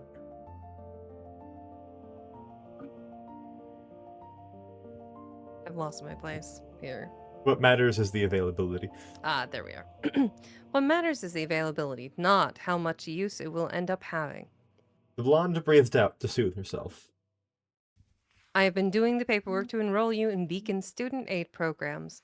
It was created to facilitate the population of students who come from unfortunate backgrounds. Generally, students are supposed to fill out the paperwork themselves, but you are a special case, so I'm personally ensuring you get as many of the benefits as possible. My eyes Lucky softened. privilege. I Thanks mean, for that. he did get isekai'd. I smiled gratefully. Her green eyes peered down at me, a more gentle tone to them. You are welcome. Ospin may be a bit dissociated from the students, but I am not. We both are here to help everyone in this school succeed. My soft smile fell. Dissociated is not really a word I'd use. He has more things to focus on than just this school. She justified, but her face displayed she wasn't very pleased with it. I haven't been here for long, but he's made it pretty damn clear so far that I'm his favorite. And not in a good way. I frowned.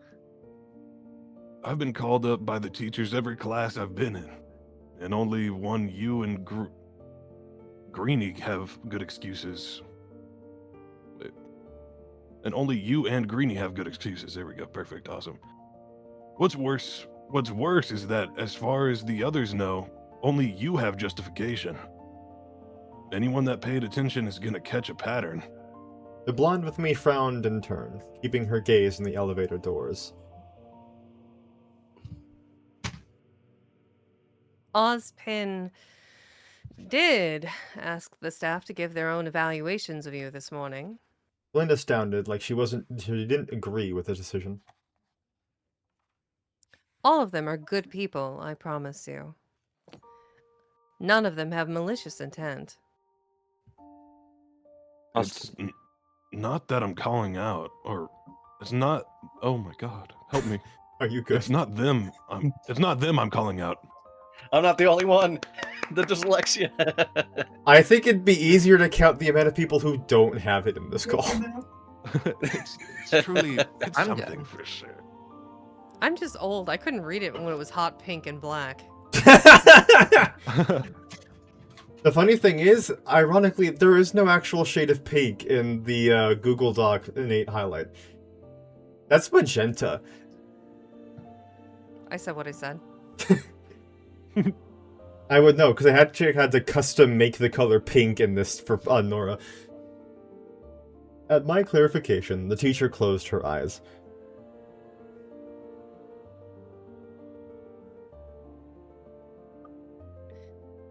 I know. She breathed out softly. The rest of the elevator ride went by in silence. It stopped at the top level, and the door slid open, Witch stepping out with her levitating me after her. Ozpin was sitting at his desk on a scroll call with someone, and looked up as we entered. He blinked and stared when he realized I was being levitated upside down by my ankle.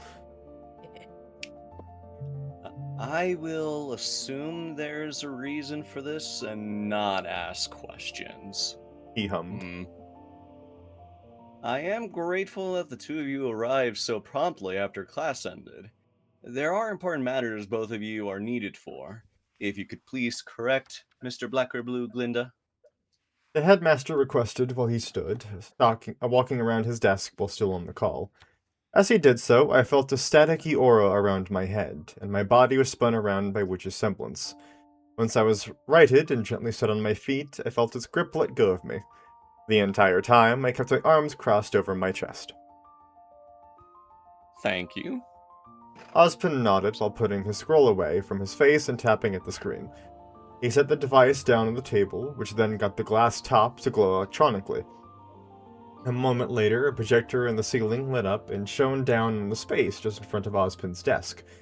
It displayed the upper torsos of two men. The one to my left was an incredibly clean-kept and straight-backed. He wore a white militaristic uniform, with a high collar that covered his neck and stiff shoulders. He was clean-shaven, had tightly kept black hair with gray sides, and a small metal strip over his right eyebrow. He had a stern expression, and his blue eyes were narrowed. The man displayed on the right was practically the opposite of the first. He was visibly slouched, with tousled black hair and dazed red eyes with the stubble. He wore a gray dress shirt that was wrinkled and not buttoned properly, a tattered red cloak, and a necklace with a tilted cross. Where the first was sitting straight at a desk with his hands folded on top, the second man had his head tilted to the side as he upturned a flask into his mouth. Everyone, this is the newest member of this little group. At Ozpin's announcement, my eyes flicked over to him, then Witch, then back to the pair who hadn't been introduced yet. Glinda had at least had the grace to appear slightly uncomfortable by the headmaster's words, but no one else did. James, Crow, this is Andrew Blackerblue. Andrew, to your left is James Ironwood, headmaster of Atlas Academy and general of the Atlas military. To your right is Crow Branwyn? Is that how you say it? Bronwyn, long A. Bronwyn? Okay, Bronwyn. One of the most skilled huntsmen to ever graduate from an academy and one of my most trusted allies. Hello, Mr. Blackerblue. Ironwood greeted, his German voice deep and level. Or is that Russian? I was going for more Russian because I was like, I need something a little bit more distinctive than just deep, gravelly voice. I'm sorry, but German Weiss and Russian Ironwood is just so fucking perfect. There you go. Osman has told me a little about you, though not much. Not just the bad stuff, I hope. I drawled. Crow finished his chug, because that was too long to be called a sip, and straightened his head. Nice to meet you, kid. Crow's voice slurred with minor drunkenness and was as gravelly as an avalanche. Didn't say much past that we were getting a new guy and he was a big deal. So what is it? You got magic hands or something? I was trying to raise Vibaka's voice as much as I could while doing that. Yeah, the man you turn him into a boosted animal. The man didn't sound accusatory, so much as he seemed just drunk enough that he wasn't thinking about how he phrased his words. I raised an eyebrow at Ozpin, who nodded. I then lifted my hands and let my tattoos glow. Yes, actually. It was telling that their eyes widened, but neither looked truly surprised. Since I don't have somebody to give me the wrestling intro, I'll do it myself. Andrew Blackerblue, best transport mage in the world. Ospen asked me if I would join your guys' side. I told him I'd work with him as long as he doesn't leave me in the dark. That lines up with what he's told us. The apparent general supported. I appreciate a soldier that knows better than to enter any situation unconfirmed. Once again, I raised an eyebrow, but kept from commenting on that. So, how'd the two of you get in the high castle? I want to know what kind of people I'm working with. Ironwood glanced slightly to his right, and I assumed he was looking at Crow from how his eyebrow twitched. The cloak-wearing man once again had his flask to his lips. It seems I will go first. The well-dressed man breathed. I first met Osman on a mission hunting Grim, when all of us were fresh graduates. He hadn't yet started on his track to becoming headmaster of Beacon Academy, and I just made the transfer from Atlas graduate to military officer. The mission was in the waters between Vale and Atlas, and my unit was informed that we were therefore expecting a team from Vale to assist us. What ended up arriving was Ospen, without any team to go with him. He told us that his help would be enough, and despite our skepticism, he proved himself correct. He earned the respect of my unit for taking our suspicion without complaint, and we welcomed him in. Over time, he rose up the Beacon ladder, and I the Atlas military ladder. We grew closer due to our shared responsibilities. After a while, he introduced me to his inner circle, which at the time included only himself and Glinda. I hummed at the story. Cute. What about you, Featherbrain? Crow choked on his sip at the nickname. Dude, your name is a bird. Don't tell me that... Don't tell me that's a name you haven't heard before. He sputtered for a moment before switching to a cackle.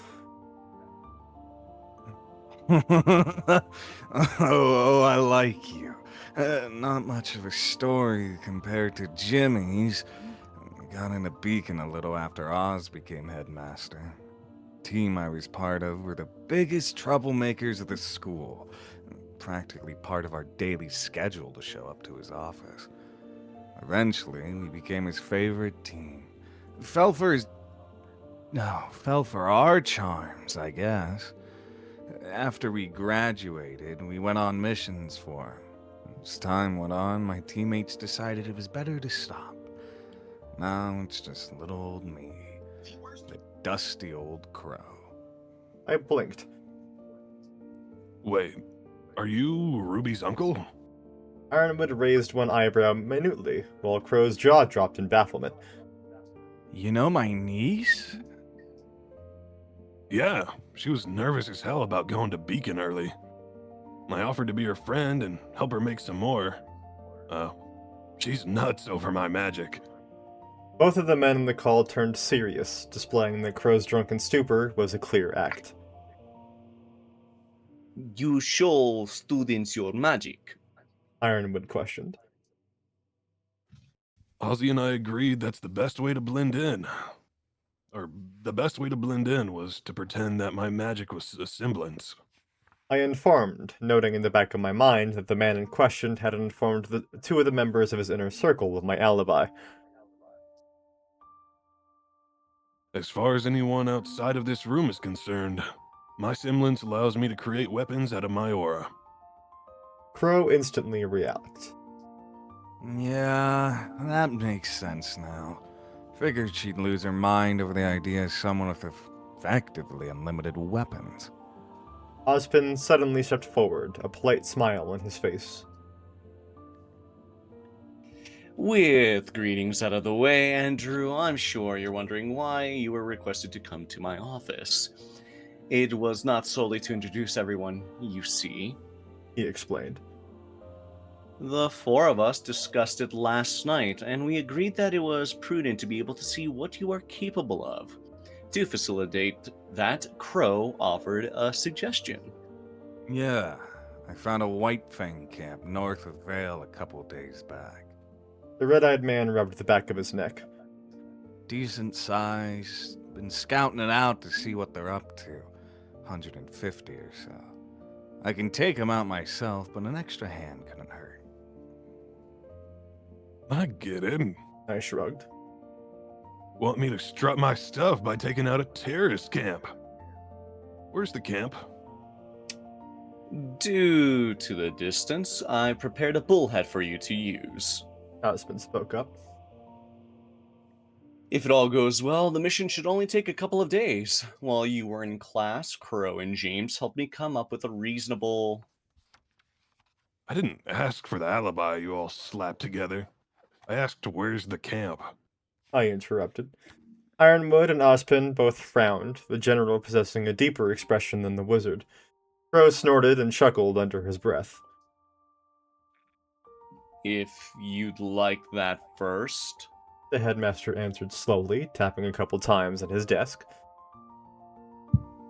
Crow is next to the camp, and his location is displayed on the map before you.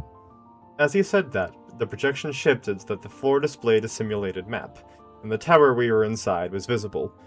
A red dot displayed Crow's name above it, far away on the other side of the map from Beacon. I inspected the map closely, figuring out what direction the tower was facing and orienting where Crow was in relation to that. Now, as I was saying, I prepared a bullhead that will take you to Crow's location. The journey should take you around 2 hours, as we've organized with Crow, since you'll be arriving as night is falling. You will rest until morning, due to Faunus having the advantage in the dark from their night vision. The exact plan of attack will be arranged between yourself and... I got it. I figured out, straightening and looking over at the glass panels which gave the obvious a view of the school down below. Do these windows open? The four of them stared at me as I sauntered in the direction of the mentioned windows, with my hands up to point at the panes.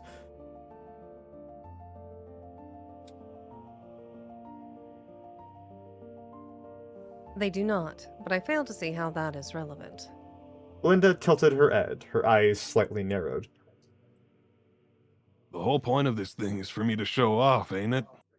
I asked over my shoulder as I passed Osmond's desk. Why wait until I'm in a fight when I can provide a better display? You can hit a target that is... Ironwood paused for a second. 653 miles from your location. I already said it when I introduced myself. I stopped at the glass and spun on my right heel to face them all. The smirk rose onto my face as I swung my left foot forward and let it hang in the air. I'm the best mage in the world at I'm the best mage in the world at transportation magic. I punctuated my words by swinging my foot back, activating a spell that teleported me 5 feet backwards to put me just outside the window pane. I had half a second to see Ozpin and Glinda open their mouths in panicked shouts before gravity took its hold and I was falling. The smirk upon my face warmed into a wild smile as my magic pulsed and pounded in my veins. My body twisted and curled in the air, my arms spreading out as I shifted until I was falling with my body spread eagle. Transport magic.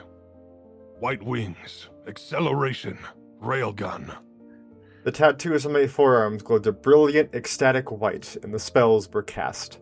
A pair of ephemeral wings made of white light formed together at my back, and my descent instantly changed directions, propelling me forward with such speed and intensity that a sonic boom erupted.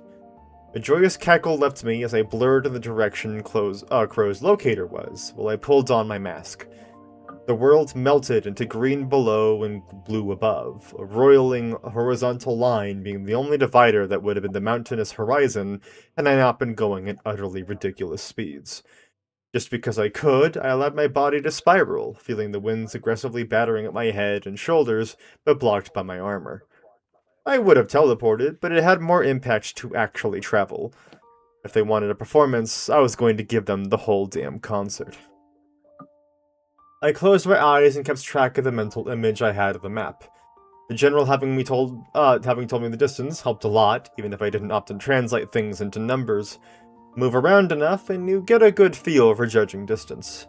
Knowing the numbers, though, made it as simple as counting the seconds. Once I counted to the appropriate number, I opened my eyes and looked around as I slowed. There was a massive clearing that had an obvious camp in the center of it, so I zipped down under the canopy. Glowing white wings attached to someone with glowing forearms and eyes wasn't exactly hard to spot. I let the wings fade and kept my speed up with acceleration and railgun, circling around the clearing until I caught a smudge of red by a bush. Letting the other two spells fade, I ran for it. As I got closer, it became increasingly clear that it was indeed Crow, so I tucked into a cartwheel and flipped into a kneel that had me sliding right up to the huntsman. He jumped and bit back a curse, spilling his flask all over himself. How did you... Fuck! He stumbled over himself, one of his heels hitting a tree root and sending him falling on his back with his flask spilling from his hand.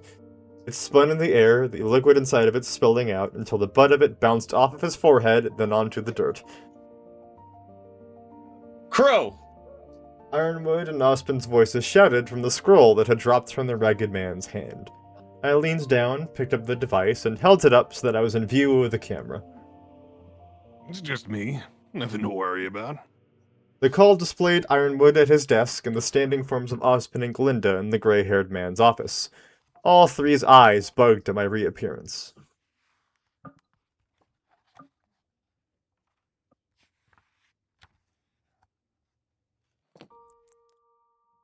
Take us home. Mr. Blackerblue? Which was flabbergasted. How are you over there? I flew. I grinned viciously. You traveled 653 miles in 12 seconds. Ironwood balked. You wanted a display, so I showed off a little. As Crow collected himself, grumping over his spilled liquor, I shifted back to sit back against a tree. All of you assumed the best way to see the best of me was in a fight. My specialty is speed. I can utilize it incredibly well in a fight, but it doesn't change the fact that I'm a transport mage at first and foremost. Ironwood looked down and to the left at something on his desk, one of his hands reaching out of view of the call. What is you? After a few... Is it the old man sneeze? Did it pop your back?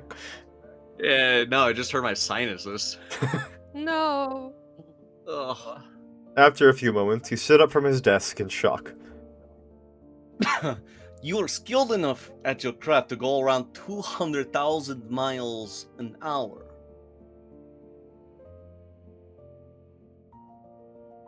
Wisp? Oh, I didn't hear he shouted. Yeah, That was Bragi.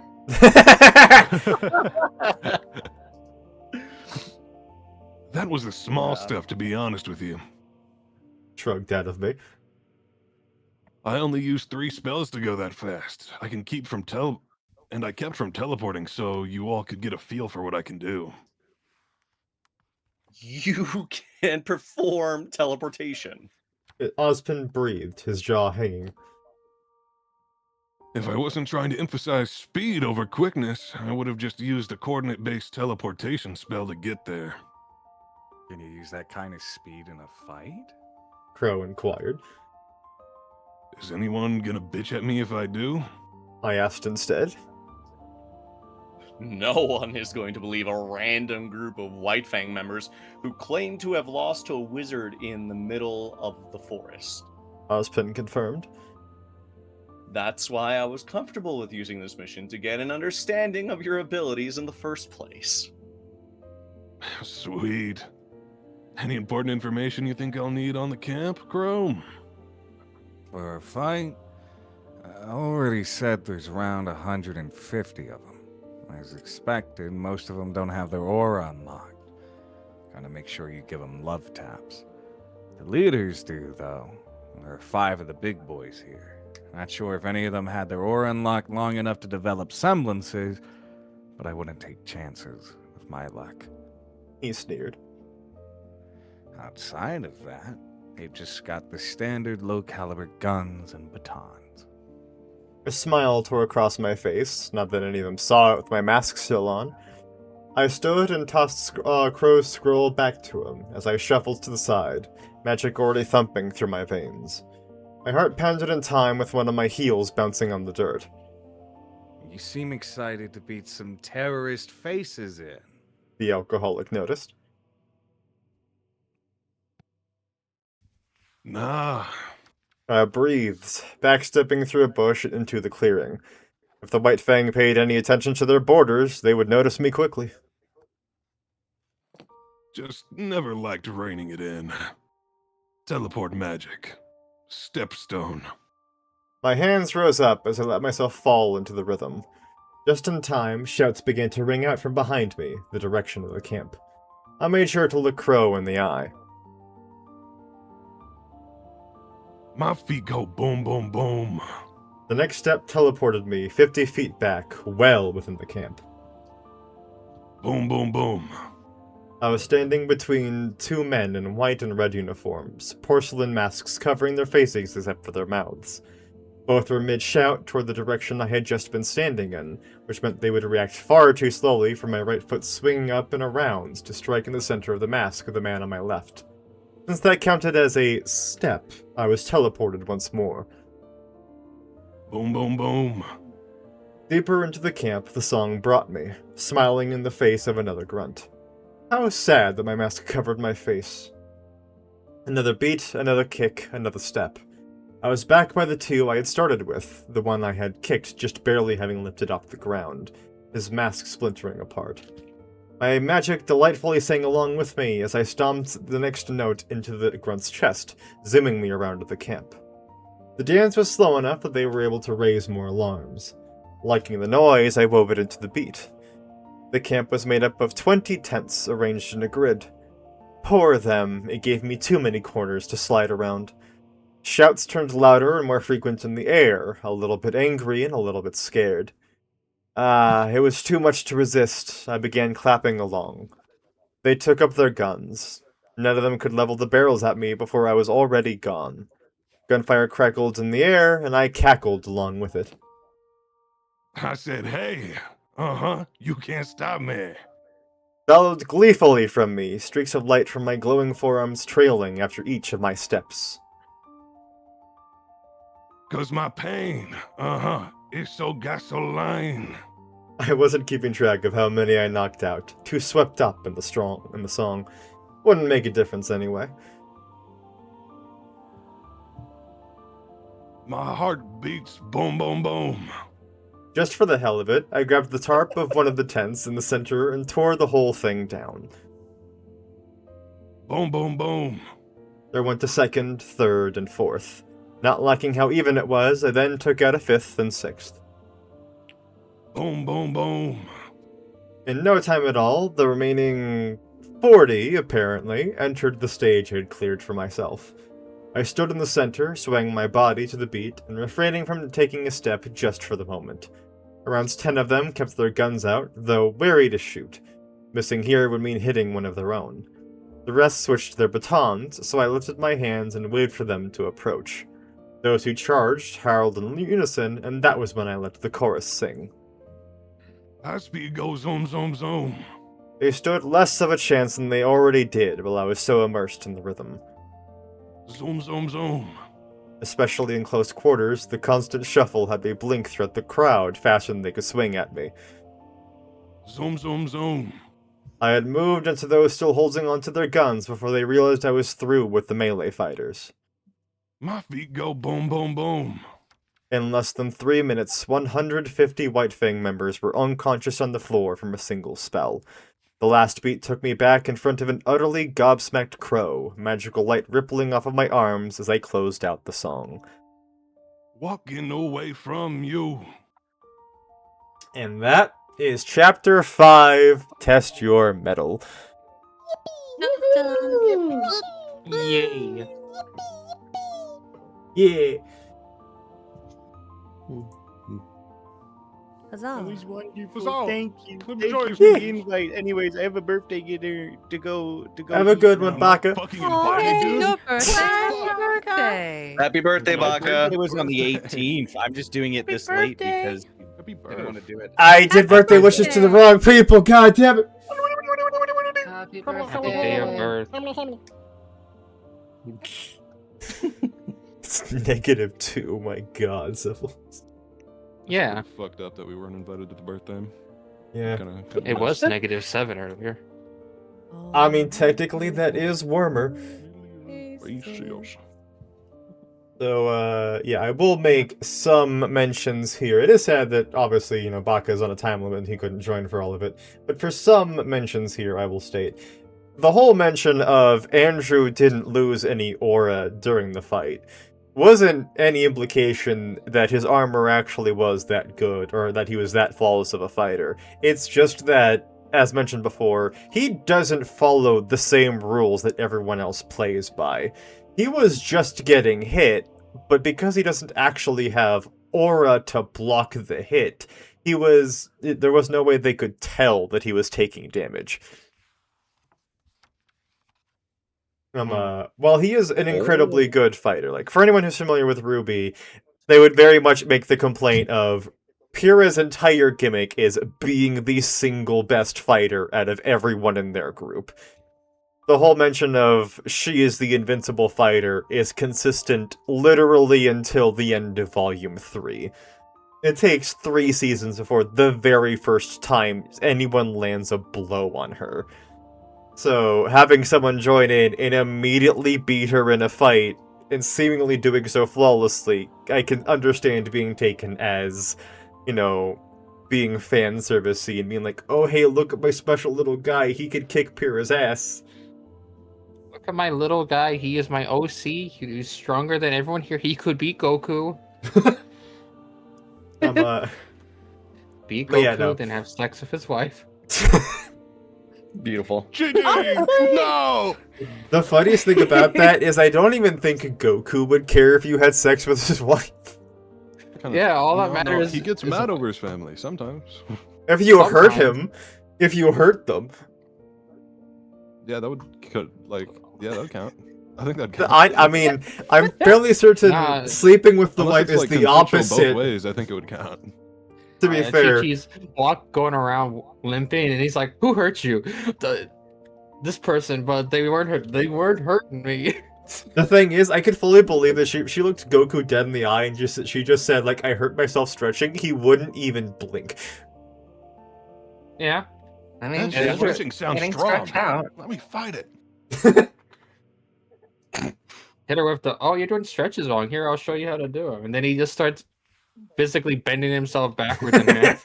Giggity. See, I expected that to go a completely different direction, but all right. What? What? No, Bend her over? Like what? He's That is seen true, too remember- much DBZ abridged. Remember, You think he's turned Super Saiyan for it? He fucked his wife before he kissed her. Remember that? I That is mean, true. he still doesn't understand the connotations of it. That's the funniest part. He just thought they were wrestling. He's like, "This is a weird way to wrestle. I've never done this one before." I'm fully of the belief that Chi told him the story about like storks giving children. He still believes that. Yeah, Just up 9 months until- of I'm just kidding, Fat Goku. It's okay. It's okay. Ignore Yeah, you just find out about that much later. Ignore the mood swings. Ignore the vomiting. The other issues. The I swelling. mean, they like it when their women are angry. So That is true. That is They do People like to love an fight. angry woman nowadays. But yeah, so the truth of the matter is that Andrew was just straight up actually taking damage there. Like, without question, when they get into their spars, Andrew always is the one that gets the most injuries. He just doesn't care if he gets injured. it doesn't. Just shrugging it off like an actual king. Good for him. Yeah. Like, there are Just times where it kinda causes cool like that. problems. Like, the next chapter that I will be publishing actually demonstrates the problems, like when Pyrrha literally runs him through with her spear, and he's like, it's not a big deal. I can still breathe, it's fine. You didn't puncture my lungs, so it's alright. No, she organ did. did you... She did Oh, puncture what his lungs? lung. He's just like, I can still breathe, so what? Oh man. That's okay. That's why you have 2 lungs. Yeah. Yeah. You don't need 2 of them. What the fuck? You only need the 1. You get Yeah, spares. that's why like you give one of those to kidneys. me. That's why Yeah. you give one of those to me. I need it. Do you want my lungs? Sure, I'll take your lungs. How much does a Okay. lung go for on the black market? A lot. It would pay my rent for a year. It grows back, right? Yeah. Yeah. Yeah, sure. Yeah. Wink. Sure. That whole thing with your liver, that's for all of your organs, right? Yeah. Pretty sure If- that's if- how biology works. Yeah, if you cut out a chunk of all of your organs, they just grow back. It's all good. No pasa nada. Remember, Papanada. your liver may regrow, but it's not the same. It's not the same strength as the rest of the liver. Yeah, it's fine. I'll just drink like I normally do. No worries. You might actually get drunk finally. Oh my god, yeah. No worries. Once you get fatty fatty liver disease, I'll be there to trim it for you. Grim. Right. So, for those of you who have been here since the start, what are your thoughts on this chapter? I know nothing about RWBY, but I liked watching one of them get punched in the face 3 times. There were That's numerous instances where Glenda had the longest sentences I've ever read in my entire life. You are welcome. All of them could have Woman been isn't broken built on into run-on. normal sentences and still been quite long. I mean, you mentioned it earlier. You liked, seeing being in a position of power and whatnot. I'm just like giving you, give and take. Just doing my own version of that. If I could teleport to where you were and like lift you and slam you against the door, I would. That just If I sounds could like I mean, what he I- wanted. I love. I mean, it's okay. I'll take care of that for you. Good job. I also like writing like long run-on sentences, but I do believe that's because I used to read Charles Bronte a lot, and I think it just slowly possessed me. How long are his sentences? Like, I know that the expectation is like no longer than 2 lines. 3 is pushing it, and 4 is you've done something wrong. You've done something wrong, Grim. Next time, I'll An just give. entire paragraph is one sentence. We have a problem. I'm gonna make 2 solid paragraphs of 1 sentence just to entertain myself. This is a treat. She's going to got you. I'm gonna make it so that the only break is just the person in question pausing to breathe again and then resume their sentence. Well, it was wonderful meeting all of you. This is the last session. All of you. This is goodbye, everyone. I'll see you in therapy. Mhm. Okay, I found out I have. Oh God, glorious music. Oh, the Baka returns. Sorry, sorry. I realized I have like 3 to 4 minutes, so I just came here to give you like the best message known to man. Each and every single one of you is a wonderful voice actor, so much better than myself. I generally think that all of you have wonderful voices and you will make it far in whatever dreams you wish to do. And I hope that thank you for everybody who gave me a birthday kiss has a wonderful day for the rest of this day. Okay? Thank you. Have a good day, Baka. Thank you for the compliments. Okay, anyways, that's all I have to say. Bragi, get back to work. I don't have any commissions at the moment. A completely different direction, honestly, knowing Baka. Yeah. I don't have any commissions at the moment, but I'm still having a good time. Yeah. So let's take this one at a time. So Skog, since you're the one who is most familiar with RWBY, what were your thoughts on this chapter? Okay. I'm trying to remember the name of the manga that I read way back in like middle school. I think it was like Beat the Vandal Buster or something. Anyway, one fight scene, he figured out how to beat his opponent by summoning his weapon mid-attack so that the weapon only fully manifested at the moment of impact. And a part of me wishes that Kira was able to put up enough of a fight that that Andrew actually had to get more creative with his semblance or with his magic than just having fun with it. And I hope there is some development in everyone's combat skills. Hoping for that can happen. There definitely will be development in everyone's combat skills. However, I will have to mention the point it would take for Pyrrha to reach a sheer skill level that Andrew would actually be genuinely concerned is just not possible. Oh, he's that special of a little guy, is he? I mean, Caleb will understand far more just how much accurate this is when he gets to Runaway for his narration streams, but Andrew has more experience physically in a fight than everyone at the school combined, and Skog understands how serious this is. This genuinely might include Ozpin. Yeah, I remember talking with you about that in the past. Yeah, his sheer amount of combat experience is stupid. He's also traumatized because of it. That's also why he has the pain tolerance he does. His whole a spear through the lung isn't a big deal is because of that. I won't say anything. What has this man gone through where impalement through vital organs is not a big deal? How many times has he died and just been told, no, you're not allowed to, get the fuck back up?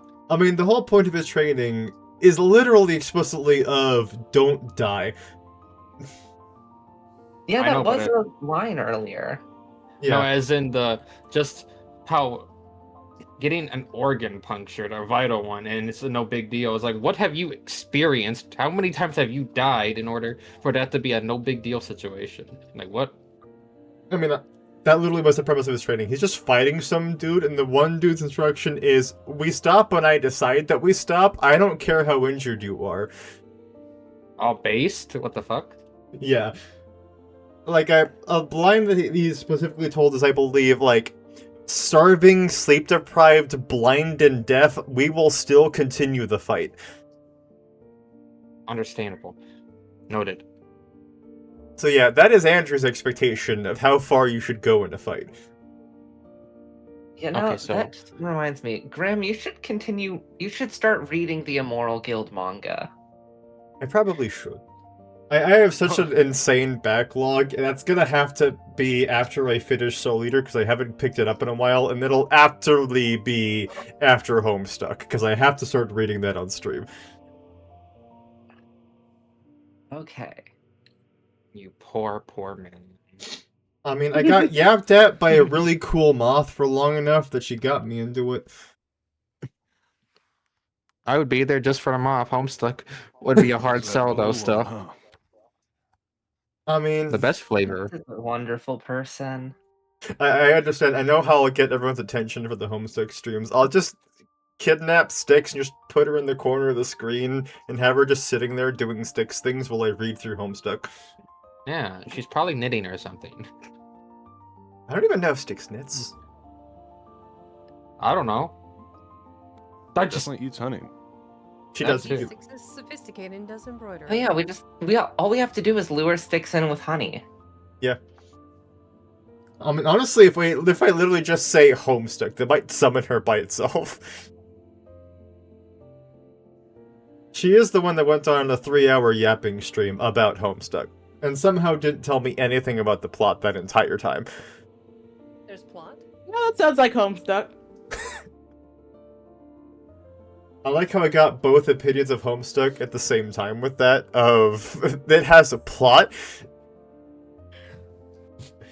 And just the immediate acknowledgement. Yeah. So yeah, There's a lot for Homestuck. It's... So outside of the whole, you wish Pyrrha was able to fight against her chew toy a little bit better, Skog, what are your thoughts? That was most of my thoughts. Understandable. Alright, and B, inform us.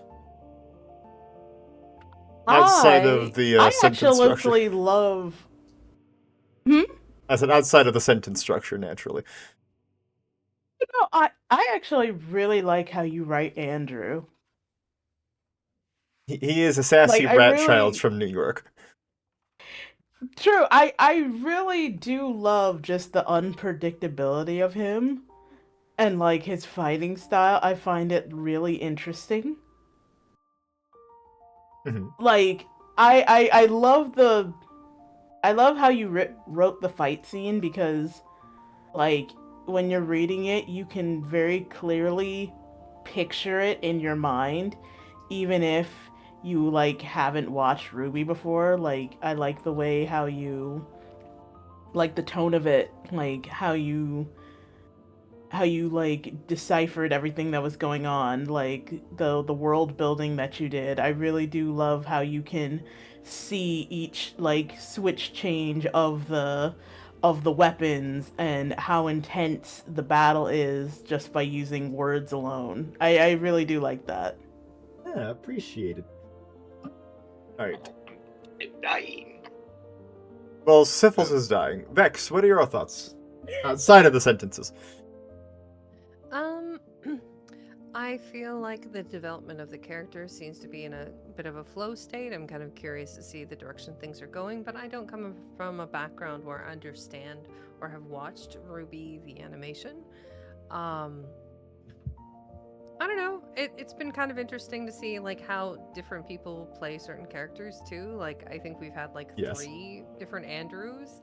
And like I was not expecting Grodas man voice today for that. That was like, oh, okay. Is this not a teenage boy? And then the entire, conversation in Ozpin's office makes so much more sense. So, yeah, it's been really cool kind of getting to see everyone get to play around and do some fun things with voices like Baka and then Baka's so much fun. Yeah. Yeah, I am old, Bragi. Please do not put bright magenta with black writing together. That was half the problem when I first started reading. It's like, what does that even say? Hold on. I will do my best to correct it. I'll definitely correct it for future scripts and whatnot. It's just hard to keep so many colors because I'm trying to keep them distinct so that, they're all like separate, even including new characters, but it definitely is like there's only so much I can do. You can custom make any color you like. I can, that is true. But even still, customize.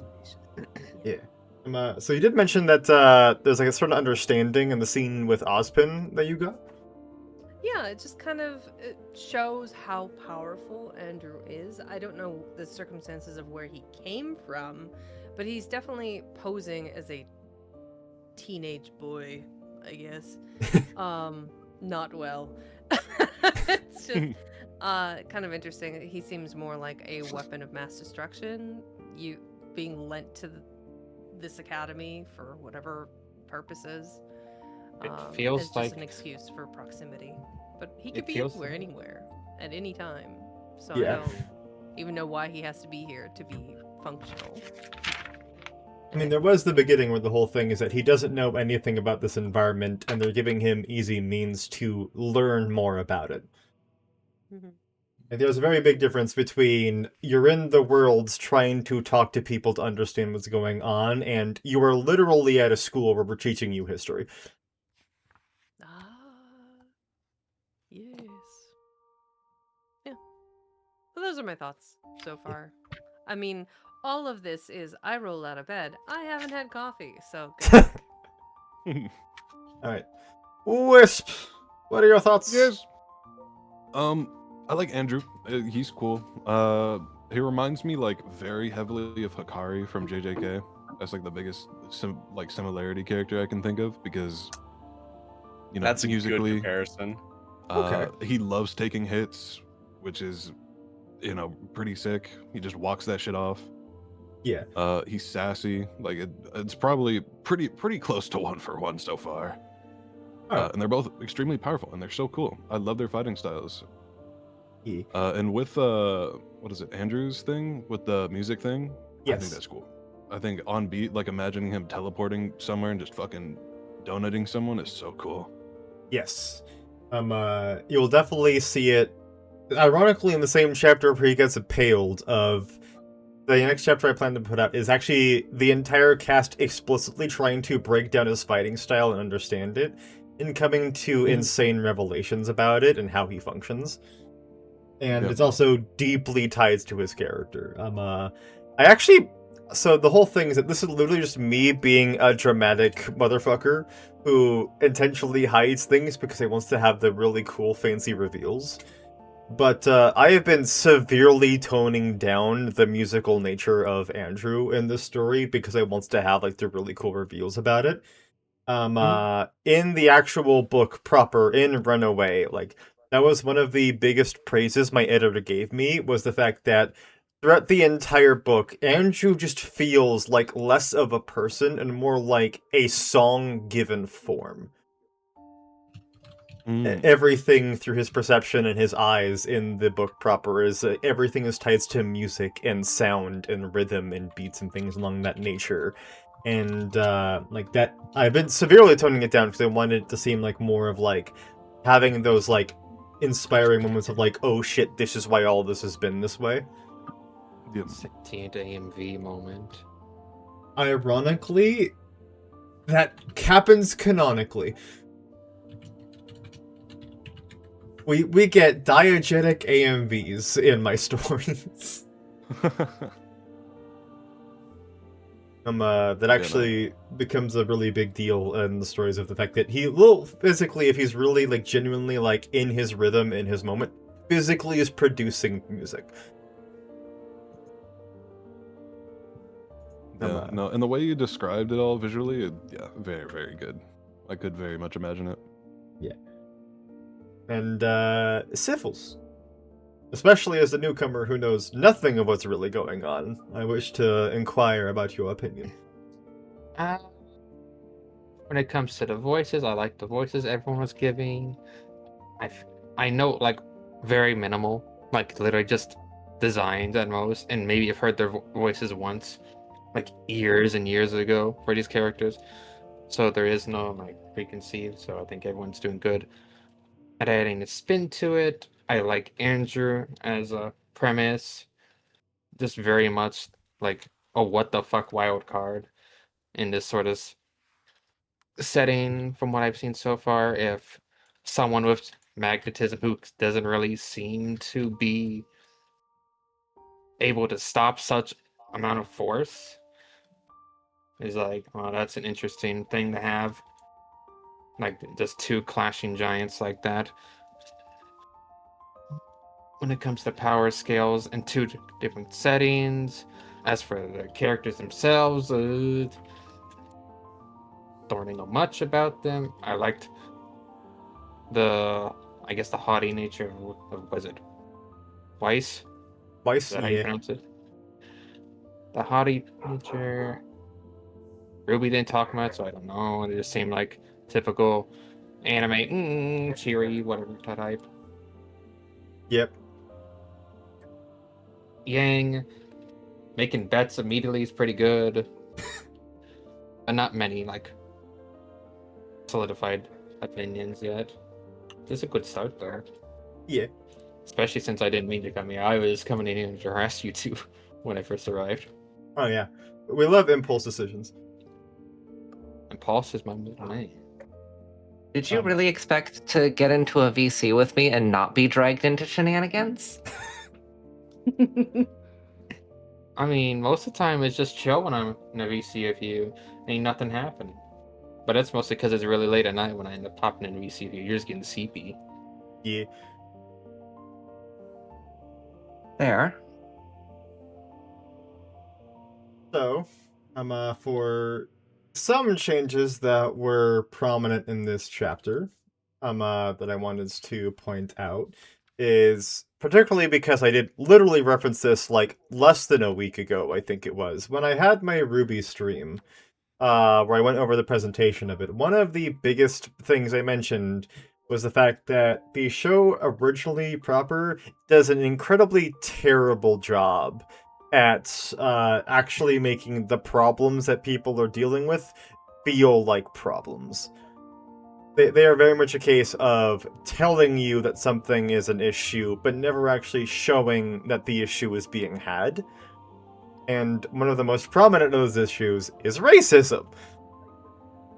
Where they kept saying that people were racist towards faunus, which are animal people, but we got one single instance of actually seeing someone be racist towards another person, and that is for the entire 9 seasons of the show. And so, because I wanted to really, make that seem like an actual issue that needs to be resolved, that the cast as a whole has to deal with, I introduced the concept of faunus tranquilizer.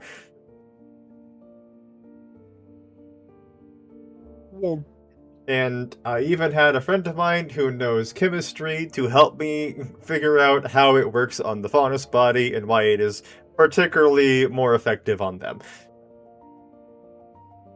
Please tell me it involves using catnip or wolfsbane.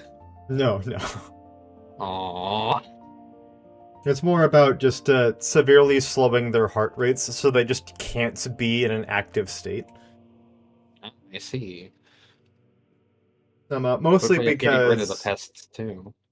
Well, I mean, there's that, but it's also the fact that they do it so that to keep them in a sedated state because they're literally trying to make the faunus work in mines.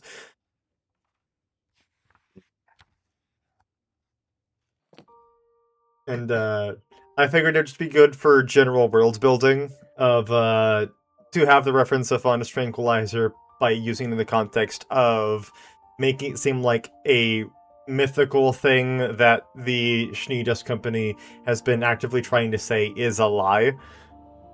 Trying to disprove the whole thing, because they just said the one time in the show that the Schnee have really bad business practices, but never actually said what any of those bad business practices were. And so I'm like, yeah, sedating their, indentured servants kind of is a pretty bad business practices. Dobby would like a sock. Dobby would like a sock. Please. Yes. Also, I love the Lenny face that Skog just keeps slapping everywhere. The lewd moments that don't even have any meaning.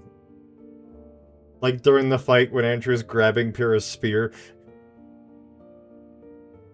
Yeah, 1 second. Let me scroll back up to that. Yeah, I highlighted 5 words total. Grab the shaft, jerking it. Oh, that was you? Yeah, I looked at that. I thought the exact same thing. Pervert, just a lot of you. I have to honestly admit to the two of you, Syphils and Wisp, you generally missed it last week, because while we were talking, doing the scene where Emerald was being a disaster lesbian, I was just watching in real time to the point that I couldn't even continue to narrate, where Skog was just highlighting the words and emphasizing just how gay Emerald was being. I mean, we can Extra gay. Are the comments still there? Can we just Yes. scroll up? Yes, they are still there. We never did away with them. Hang on one sec. Yeah, just go up to chapter 4 starting line and just skim through that real quick. Yeah, I'll ping it in the back chat. Oh, it's not even that far back. Yeah, it's like right next to the chapter 5 script. God, where was it? Yeah. Yep. Alright, where's this disaster lesbian? We had a delightful time during that sequence. I'm so sad that no one clipped it. Nothing's stopping you from going back and clipping it. I should do that. That was such a good moment. I really should clip that. Assuming the VOD's still up. I mean, it should be. It was 2 weeks ago. VODs are only held for like 2 weeks, right? But they're held for like a month. Unless you manually delete them. I am affiliate. 30 days. Okay. I was right. I'm right. I'm so fucking smart. God. What So did I miss? humble, too. Yeah, but I feel like I'm missing a lot of context here. we were just talking about the whole, like Emerald being a disaster lesbian and like saving the VODs, so I can make a clip of that moment during last read along. Oh, gotcha. Also, I will say, thank you all of you for your hilarious things, because there's so many things where I'm like, I could correct you on this, but it is funnier to let it persist. Yay! Was I the only one who pronounced Pyrrha's name correctly? I did as well. I think so. Oh, it's pure. I think. Okay, other than I Pyrrha, keep trying. I kept going from Freya to Para to Freya. I kept like calling her the wrong name the entire time. Pyrrha Nikos. Yeah. Pyrrha. That's it. Alright, so like puree, gotcha. Yeah. Pyrrha, like Yeah, Pyrrhic sorry, victory. I forgot. I never added the. Yeah, you didn't add it in this one. One sec. Let me open up this link in another browser here. So I don't Keep have. clocking, Yeah, girl. here we go. Clock those keys. So, Wisp. Yeah. I see here your pre-debut. When is that going to happen? Very soon. Oh. Do you want to talk about that? So I recently just built my new PC. That was Yeah. the longest and hardest thing to obtain. My model has been in the works. It's almost done. So we have that. I'm going to be commissioning some assets here soon. So I'm thinking Heck yeah. probably maybe around Marchish. Nice. That is so close to. Oh my god, I'm excited. I like actually took a second for it to click it to me. I'm like, oh wait, it's about to be February. Holy shit. Oh god. Yeah. Yeah. Yeah, no, it's been tough working on the design and getting everything together. Yeah, I've been in the it's call for coming you a few along. times when you've been figuring it out. Just been a bit, but the model looks really amazing, really cute. I'm really happy with how it's been turning out. Heck yeah. One of the biggest things I'm dreading on doing is going and doing some fuck shit, aka dealing with OBS again because I have a new PC, so I got to do that from scratch. And then I have to set up Twitch bots and everything. It's gonna be a time. I think that's gonna be my least favorite part. The only not one that you bad. need is Firebot. Everything is local. You don't have to go through any fucking browser craziness. I highly recommend it. I will 100% give that a check. Don't mind me, I'm just literally downloading that right now. Me being lazy. You told me about it too, so I should probably get it as well. It's huge, right? Like not having extra browser sources from multiple bots in your stream. Mm-hmm. Oh my god, it just saves so much like processing power. Just do it. Do it. Do it. I'm looking at the installing bot. It is installing. Allow. Nice. I will bring you over to the dark side. I mean, you've already given me access to your tiger magic, so. Ugh. And then proceeds to give away the secrets. It's like worst Wizard of Oz ever. Only one? It was only one time. For context, I feel like this should. It was a great moment of amusement to me. So I was I found out about Chatterino quite some time ago. It's an application software for your PC that allows you to condense a bunch of browsers into one solitary application. So you can follow multiple streams, and then when they're live, they light up. If they're it just allows you to give viewership because Twitch is tracking browsers. It's not tracking this app. So you could still be in all of your friends' streams without, mucking things up, and then just it only lets you count as 2 browser tabs. So you can watch multiple people without actually listening or viewing. You're just there giving support. Oh, fire. Yeah.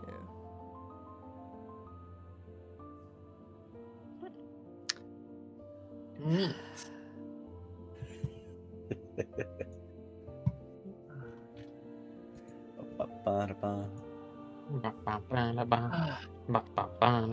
Oh, what's this? Another Alright, OBS source, Bragi? I don't know what you're talking about. I don't know what you're talking about. You're in trouble. You don't have everything in one source. Wait, do you have everything in one source? Because that's terrible. You never want everything in one source. That's horrifying, yeah.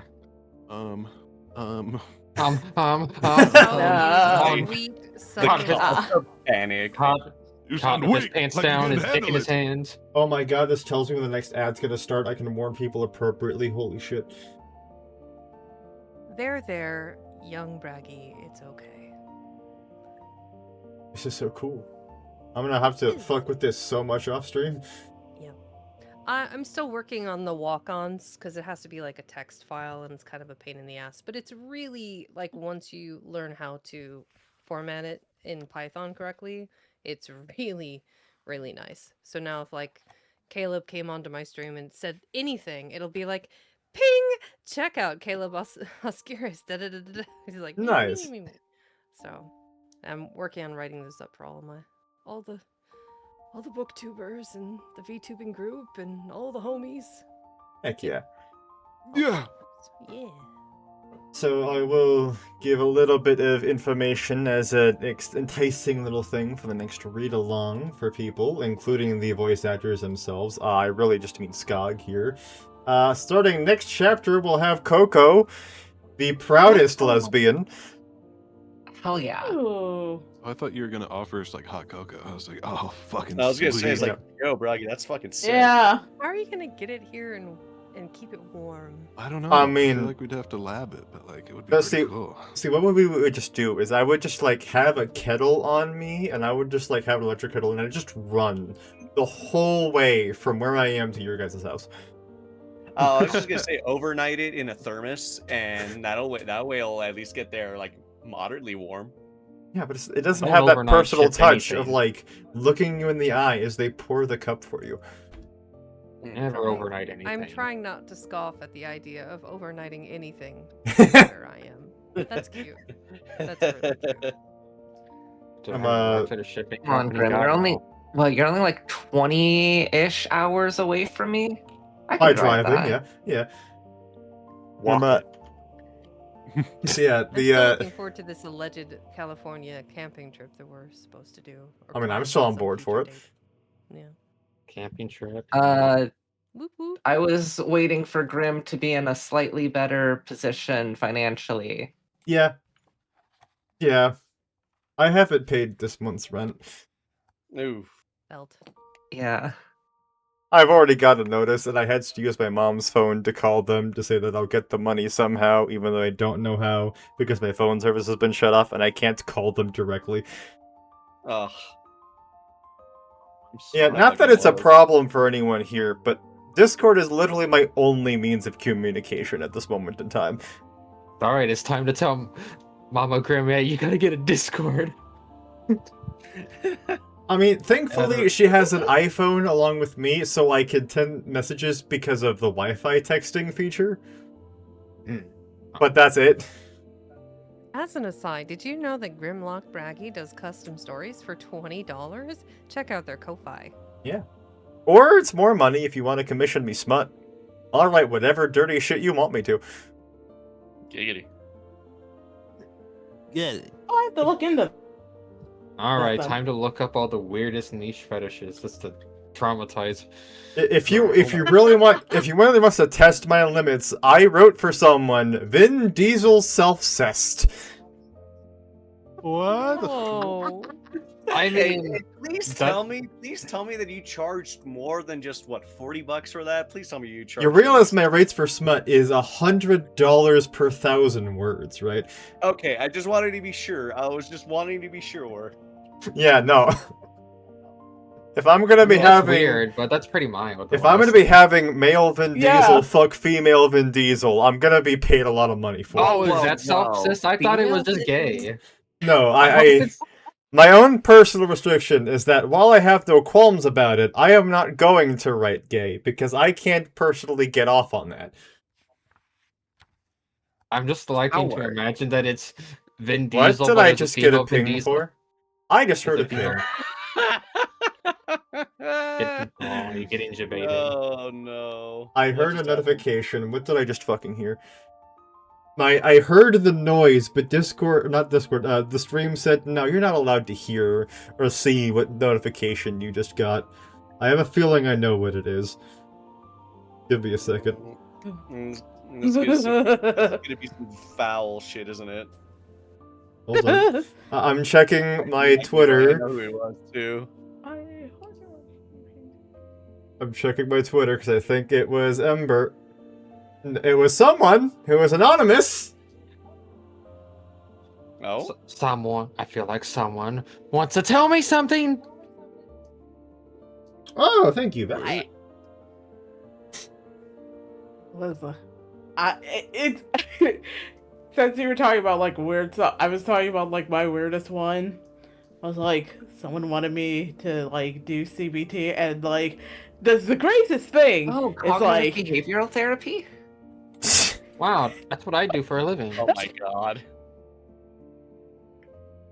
I'm pretty sure they're talking about the weed.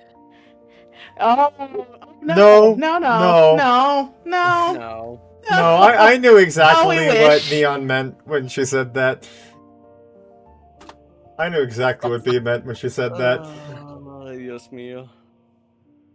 Dios míos. Dios mío, ¿por qué? ¿Por qué? Anderson, ¿por qué? It actually is funny. I just finished Resident Evil 4. And so I was just seeing all that in real time, and I'm like, oh man, it's so funny shooting this dude in the face. Oh, Sadler? Yeah. Nice. Not Sadler, like, the guy, I'm forgetting his name, but like, the dude who was like old English type thing, lived in a castle. Sadler? Not Sadler. The like little short dude with like the poofy white hair. Oh, yeah, you're talking about the you're talking about Dickhead. Yeah, God, what's his name? Ramon. Yes, Ramon. Yeah, Ramon him. Salazar. Yep. Salazar. It was fun shooting him. I just Yeah. remember that you can one-shot him in his boss fight, which is funny. I shot him in the head with the magnum that I had. How did that not one shot if it's possible? Oh no, the way you one-shot him is you shoot him with a fucking rocket launcher. Yeah. Okay. How much damage does the rocket launcher do? Or is it just like a specific gimmick type thing? I'm just like, nah, this is just for the lulz. I think the rocket launcher is meant to be like a one-hit kill in Resident Evil. Yeah, I think that's why it's so limited and why it's so expensive. I could have afforded that in like the first section of the game. Are you saying I accidentally nerfed myself by trying to prioritize the magnum? No, because I think it's a special rocket launchers that's the one-hit kill on bosses. I think it's like the red one. Where, well, I don't know about the remake. Are you playing the remake or the old one? Remake. Then I don't know. I can't answer that question. Yeah, Then. because like super early in the game, you can buy a RPG for 20,000, and I'm like, oh, I have like 100,000, but I'm never gonna buy that. Yeah, I think it. Then it might just be like the regular one because I know it's the red one that is the one-shot kill on bosses. Okay. Yeah. But, At least that's the way it was in the original game. I don't know if what's changed in the remake. Yeah. So continuing on, so Skog will have the joy of being the proudest lesbian in the cast. And this isn't even a change I made. She's just canonically someone who goes through women every week. They're also Me or Coco. Yes. Oh my. There also is the Reina, the mouse reference that I inserted into this story that will be making an appearance.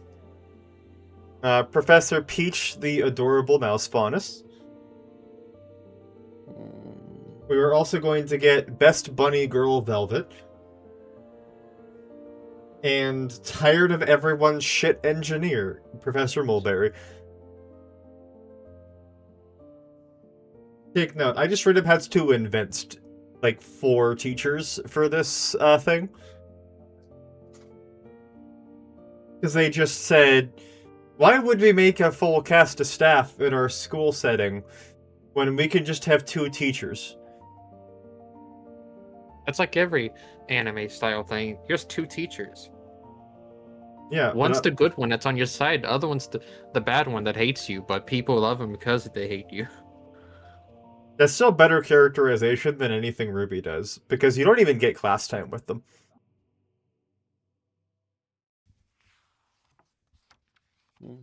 There is a grand total of there's 1 instance of being in class for Professor Port, there's 2 instances for Oobleck, and that is it. Throughout the entirety of 3 seasons of being in a school, you get 3 total class scenes.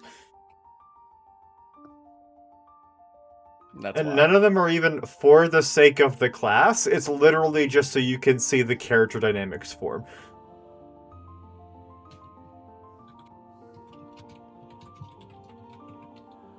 But, Can I shamelessly show my friend's reveal post inside yes. chat? Go for it. Yeah.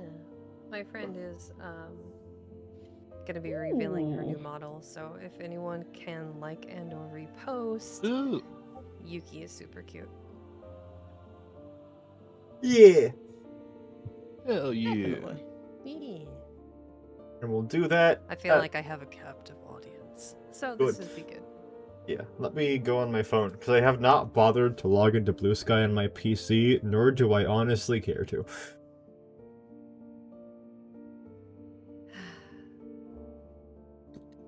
Silly Bragi. Silly Bragi. Tricks are for kids. Silly Bragi. Tricks are for kids. Also, those weren't normal brownies. Tricks are for kids. I also absolutely adore that Ironwood is now Russian. Because now we're like setting a precedent now that Atlas is just a hybrid of Russian and German. Beautiful. The thick accents, and I'm absolutely here for it. Well, you need a mother and a fatherland, so.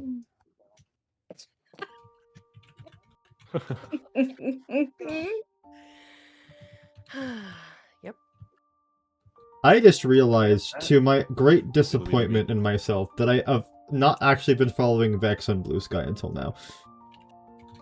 I have rectified this. Well, after the recent events on Twitter and things that Grok can now do to artwork, I have shifted my artistic postings 100% to Blue Sky and only do comments and talking on Twitter. So it's like a 90% to Blue Sky, 10% to Twitter. I just, honestly, fuck Twitter. Yeah. Yep. Yeah. Absolutely valid. Oddly enough, I've noticed an increase in like follows and or commentary now that I have done this on both sites. So I really? I guess Heck yeah. it's just better for me. That's good. All the hot artists have gone to Blue Sky. Yeah. Yum yum yum. Sounds like I gotta sign in. Ooh. Gotta say Like hi to to all take the the- peeps. I got 23 notifications. Oh my gosh. Oh my god. Hello everyone. Hello everyone. Half of the people that I know on Twitter also have Blue Sky accounts, so I make sure to, or I try to remember to follow them on there. Though I only open up Blue Sky like once every other month, so it's If I'm easy for me opening to slip my Twitter, mind. I'm opening Blue Sky, and vice versa, because people post on one and not the other, and it's different for who to who. Shit, people actually like. Okay, well there is some what's it called? Interaction on here. I didn't even realize. Oh yeah, it's been I just growing posted steadily. stuff on here sometimes. Like there's like a lot of like audiences that go on Blue Sky, and I also have to admit it just generally has a better thing of, you know how that Twitter has that problem if you start liking posts and things like that, it'll just forcefully slap you with things of that same nature, and you'll see your timeline change in real time. When you're like, no, I just wants to see everything in the timeline and not have it forcefully adjust itself based off like impulse things. Yeah, Blue Sky doesn't do that. It just loads its shit, and then you're just like, oh, cool, I like these things. Hell yeah. Or like customization that you can like exclude specific words if you want to on Blue Sky. That is true. I haven't done that yet, but that is also an option. Republican. This. This. I mean, what? I mean, okay. Nope. No, I pretty much steer clear of all of politics on both sides. Yeah, same. I just avoid politics in general. Mine is just like a disaster. My timeline's always a disaster of just different things. Honestly, same. Yeah. Because it can go from like something spicy 1 second to, yes, here's the latest political thing that just happened. I'm like, that is exactly. That is so fucking weird. The latest I just have a lot of bugs on my timeline. Hell yeah, I don't know how you have keep a our lot of timelines not like that. Long ago. Yeah, Mine's For some just ours. reason, Grim actually uses his For You page, and I just stick to my following. I use my For You page all the time. All it is artists. What is up with your guys' feeds? Like what? Well, see, that's the problem. Mine is my following, so. Yeah, because I follow a lot of political accounts, so that's why for me it's like that. Well, I mean, for me, I like the adaptability of the For You page because I am 100% certain it was entirely because of sticks. There was a period of time where my For You page was 99% ferrets. That's great. And I'm like, I have no problems about this. I just want to see things other than only ferrets.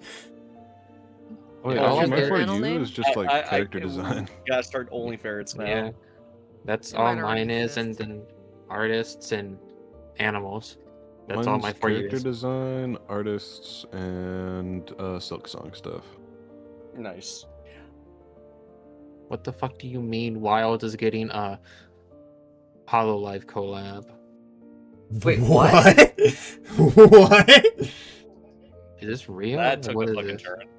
Which Hololive girls? I don't know. I that was pants. I thought that was a balls tag. Because, like, I got flashbanged when I saw that Hololive was doing a collab with Bleach Brave Souls a few months ago. They gotta keep those numbers up somehow. The girls aren't enough anymore. Do any of the girls even play Wilds?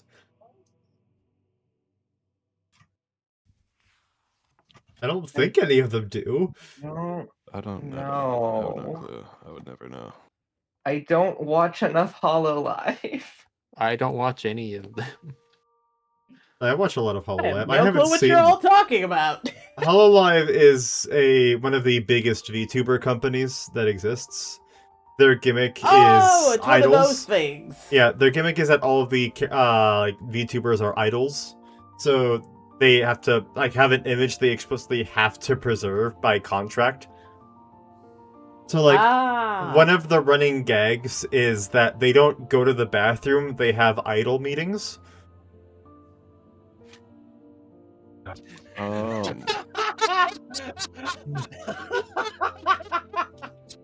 I love that both of you broke for that.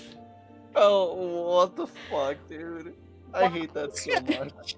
But it has led to some of the highest tier of comedy I've ever fucking encountered, because there are several that don't give a flying fuck, but are so egregiously entertaining and pull in such insane numbers that the company can't do anything other than just pout at them. So, like... You can't keep doing this. So... Can't keep getting away with this! So, like, the two biggest, like, contributors to this is... The number one thing is Ollie. And she's like... her gimmick is that she's a zombie. But the actual genuine history... Like, this isn't, like, a fabricated thing. This is, like, the genuine history, actual stuff, is that she is such an incredible fangirl of Hololive and is, like, an incredible fucking simp for all of the girls, but is super awesome about it, that when they opened up auditions and she applied to be one, she got the actual job, and she spends her entire time literally just gassing up everyone around her and fawning over everyone, and just being the audience surrogate of the fangirl who won. That is actually kind of cute. And she just hits on everyone. And then half of them hit on her back, and she has zero defense, so she'll just be like, please marry me. They'll just look her in the eye and say, sure, when, and she's just gonna break. Beautiful. But They what to her back? no, like, they'll flirt back with her. So, like, she'll be like, hey, I have a ring, please marry me, and they'll be like, okay, when do you want the marriage? And she'll just be like, oh shit, I didn't think I'd get this far. Adorable. Or Ollie folds at the moment of acceptance. But it's one of the, like, most clips moments of all time with her was that she was in an Apex tournament and she really had to go to the bathroom, and she was really excited after she came back by just screaming at the top of her lungs, I peed like a charge rifle. That's crazy. It has become so clipped, and even better, because she actually had a charge rifle equipped, that they renamed the gun so that it wasn't just charge rifle. It's like blaster gun or something like that. They renamed the gun because the memes were going too hard. That's great. They're just mad. They're mad and she's just winning. Ollie always wins. Yeah. The other great offender of this is Narissa Ravencroft. And one of their bits is that, like, again, they really wants to preserve the image of an idol, and so they're incredibly deeply careful about, like, who the talents are allowed to be on stream with, and they, like, micromanage it. They're like, hey, we gotta make sure this person won't, like, out you or whatnot. They're like, if you have an actual family member who joins you on stream, that they've signed off on all the according things, that they're conscious of the fact, like, IRL stuff won't be leaked and things like that. They're really, really careful about it. And you have to, like, set things up, like, months in advance to make sure that they're okay with the stream happening. And for a good 9 to 10 months of Narissa streaming, she would at least have 2, if not 4 times a week where she would stream, where she would just drag her family on stream.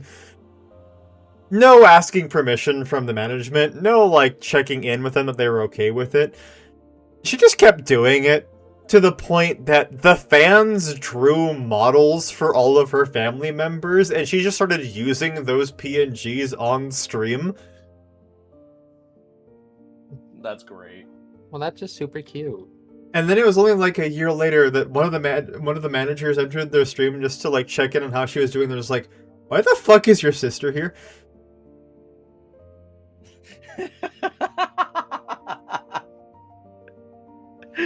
God, I love. It's like, I can imagine the image of, like, sips coffee, enter stream, still mid-sip, and just locks straight onto the PNG they've never fucking seen in their life. They're like, what's this?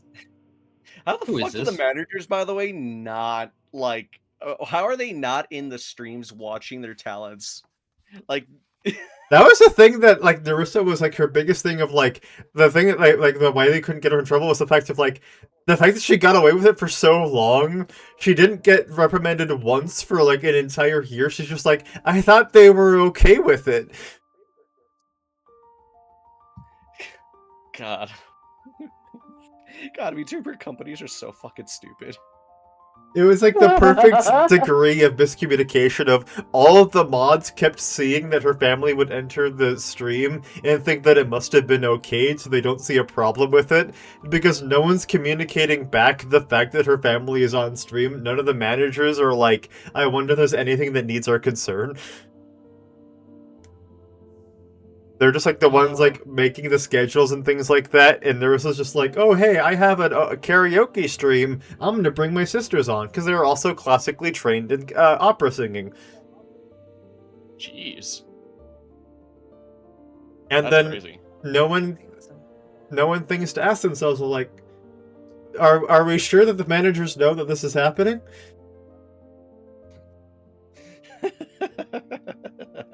Not a single manager was consulted in this viewing. See, like they're like the premier ones. And also, Narissa is the exact opposite of Ollie, by the way. She is absolute offense with her flirting. And she gets so excited when someone reciprocates. Oh, I see. Golden Retriever energy, gotcha. We have, like, the two opposites of Ollie is the disaster lesbian, Narissa is the Skog. Narissa You know, I is wasn't the gonna say Skog. it out loud. Narissa is the Skog, except with bigger boobs. Hey! Well, now that's just a low blow. No, Skog has mentioned this herself. Yeah. I know, but like, it's different when I joke about it. Fair enough. Damn, just way to throw your friend under the bus like that, Bragi. I mean, I just thought she made the joke. I can make it. No, that's not how that works. Well, I've been obviously educated on this matter. Now, Just because other people can say something doesn't mean you can. So many jokes to line up there perfectly. It's so I easy. know. The fruit is so ripe. The fruit is so ripe, yet no one's plucked it. Like, who's wasting this? Who is wasting this bounty?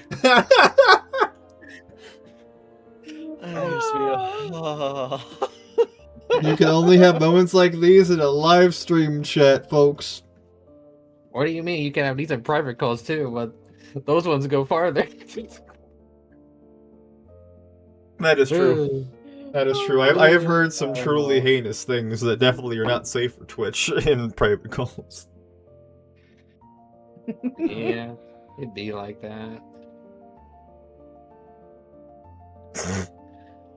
Oh, jeez. Hello. You understand why I'm not saying that out loud. Hello everyone! I am Grimlock Bragi, the Forgotten King of Stories, and welcome to my campfire. You unfortunately came right after we finished doing the read-along. Hey, Steph, welcome in. Oh, hello, Steph. I've never heard of you welcome. before. A deep-sea caretaker? What were you reading with your fishy raid? Let me do a shout-out for you.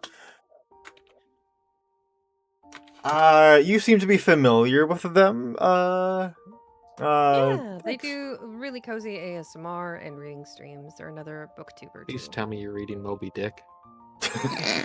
Oh my god. Alright, so, Frosty Tool's cool little funky message for you is, dive into dreamland with Steph Sue, your virtual deep-sea caretaker. This cozy VTuber is here, is you to sleep with soothing readings. Mal, a book written by Pearl Azul, a writing streamer. Ooh, very fun. Let's see. From The Wizard of Oz to original tales, Steph's stream is a comfy haven for sleepyheads. Don't miss out on the bedtime magic. Well, how ironic, because what we've been doing for these read-alongs on our stream has been reading through a story I have written myself. We are progressing through a rewrite I have made of the popular show RWBY, RWBY. And as you can see on the stream card itself, the title of the stream of this story is Fame. And we are currently 5 chapters into the story. We generally kind of keep it to, yes, RWBY has indeed been mentioned. Let me do this link in the chat for all of you. There you go, the fanfic, it's fiction.net link. That is a link to all of my fanfiction stories. Amongst them is the story Fame, which is my rewrite of RWBY. For the most part, the changes consist of the fact that I am including a brand new character into the fold, being the main character of Andrew Blackerblue, who is a wizard who finds himself in the world of RWBY. We every 2 weeks or so, I bring all of these wonderful, fantastic, incredible people and voice actors together to read out the characters and do the audiobooks, so to speak, of us doing funny, hilarious little voices like German Weiss and Russian Ironwood. And whatever Baka feels in the moods to do today for his various characters. To do, and also have all of our little funny jokes, like laughing at the fact that Ember is a disaster lesbian. I said Ember again, god damn it, I meant to say Emerald. It's But yes. okay, you'll be able to keep track of the characters in your own rewrite eventually. Eventually. Are we taking bets? That's just canon. What do you mean? I mean, it's true, they just don't let Emerald have enough time being a disaster lesbian. Because, like, for those who are unaware, since I think is most of the people in this call, the entire point of Emerald being a bad guy is that the person that she's gay for is the bad guy. So she's just like, okay, I'll just join you so I can have a chance at tapping that. Wow, that would be just me, yeah. No wonder why you gave it to me. Yeah. So yeah, we come along every 2 weeks, and we're maintaining a rhythm of only reading 1 chapter a stream. But if you want, I also do keep the VODs of all of these streams completely unedited, so you get all of the funny little jokes that we do on my YouTube channel. And I don't have a current YouTube command, sadly, but links did just go through. So if you scroll up in the chat just a little bit, you will find the YouTube link, as well as my throne and my Twitter profile, where you will also find other things that I have written, like all of my funny little Twitter snippets, for example, where Caleb and Skog have both made appearances in those snippets. Particularly when I'm bullying Caleb. Yeah. And making him dance. Don't make me dance. I got 2 left feet. You shouldn't have me dance. Nah, it's fine. You could do like Russian river dancing or whatever the hell it was. Russian lion dancing. Oh god. You underestimate how bad I am. We should get some drinks so I can teach you Canadian boot dancing. Yeah. My ears have just perked up. Go on, tell me more. What is Canadian boot dancing? I don't know how to properly describe it. I'll see if I can find a video at some point. Okay, so explain. Is it like tap dancing but with syrup? It's what? It is a dance done as a pair. You have to do it with someone else. Okay. Because you essentially start off facing each other, and it's a very a very coordinated series of like kicking each other's shoes, sort of like playing patty cake with your feet. Oh. Huh. That sounds adorable, actually. You know, assuming that you don't just crush their toes by accident. Yeah, that's why you Which I'm wear liable to boots. Oh my gosh, I actually did find a video of it just by searching Canadian boot dance. One sec, let me copy this and Oh, sweet. let me just throw this in chat, and I'll also throw it in VC chat. Okay. Oh, that looks so fun. Yeah. Ah. So the way I learned that was through a youth program that I was involved with. I love their So speeding imagine, up like- over time. Huh? I love their speeding up over time. Yes, that is part of the joy of it. You see how fast you can go. So my first exposure to Canadian boot dancing is getting a row of like 30 teenagers in the middle of the night after a long day of going on adventures, filling them up with sugar and saying, "Here, see how fast you can do this."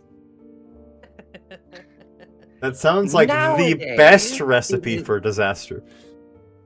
Nowadays, Sounds like this is even I better to have do drunk. God, exactly what I imagine was just just trying going to to do get this to. Sybil. drunk. Nowadays, I have friends who went through that with me and are now legally able to drink. So Yeah. nowadays, you get mildly intoxicated and then do that. Huzzah. Hell yeah. Intoxication. And it I- is exactly as fun as it sounds. I was gonna do more selling out, but then ads started. Hey. Oh no. Okay, so now is when we make a lot of really funny jokes that people who don't subscribe to you are gonna miss out on. Yeah. For people that don't have Paywalled, turbo get yet. paywalled, get paywalled. Yeah. Imagine actually buying turbo. You're crazy. I mean, to be fair, Alright. it's cheaper than subbing to all of your friends, and your friends still get some kind of kickback from it. So Yeah. I want to see the funny little pictures I get for supporting my friend. You're crazy. that is fair. Yeah. Why I did mean, Shakespeare always write with a pen?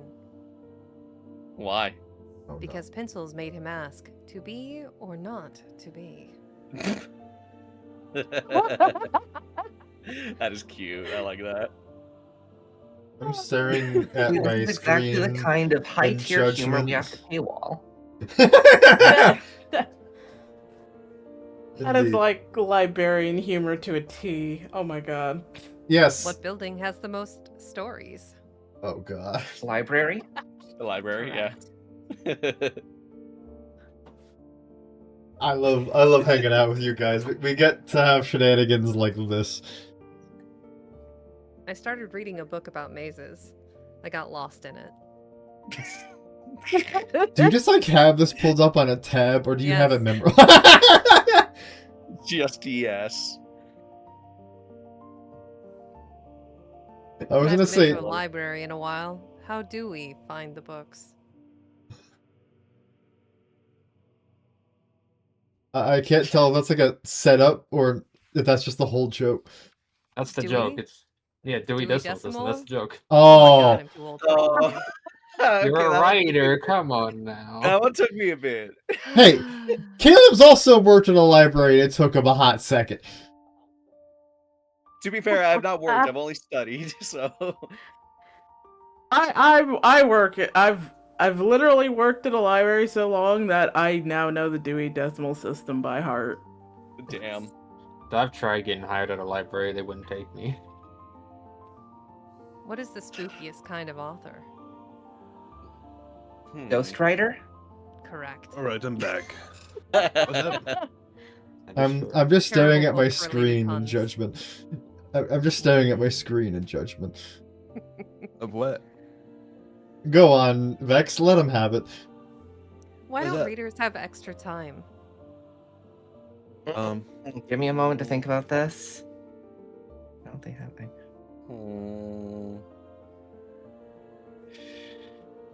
No, I don't know this one. Yeah, I'm drawing a They're blank booked. too. Ah, I didn't hear it. They're booked. Oh my god. god damn it.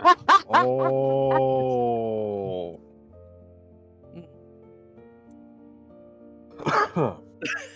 The silence is so deafening. Good, that was the intention. Oh man. Oops. Yep. So, anyways, I'm what's the weather, but yeah. gang? So now that the ads are over, I will mention I am currently in a utter trash fire disaster of a financial situation. If you want, you can either just donate money to me directly using my Ko-fi page or what have you, but also, if you want, you can commission me to write specific things for you. It is $20 for anything normal, but if you want something spicy for you, something a bit more, not quite safe for work, then I will charge at $100 per 1,000 words. And I like to think I'd get it to you within a reasonable amount of time. I have a consistent rate of getting it to within people who have commissioned me within a week or less. Commissioned Grim for a few things. Yeah. Do you also voice scripts? I don't do that. This is pretty much the only, reading content I have, but I also am getting progressively more story-related content onto my streams. So I've been doing more and more presentations relating to writing. For example, the most recent one was me absolutely shitting on RWBY. But I've also done a presentation on a vague introduction to Bleach, and I will actually be doing more Bleach-related presentations, thanks to the lovely Vexing Cat over here, who has given me the idea of having gradual introductions to the world of Bleach via presentation.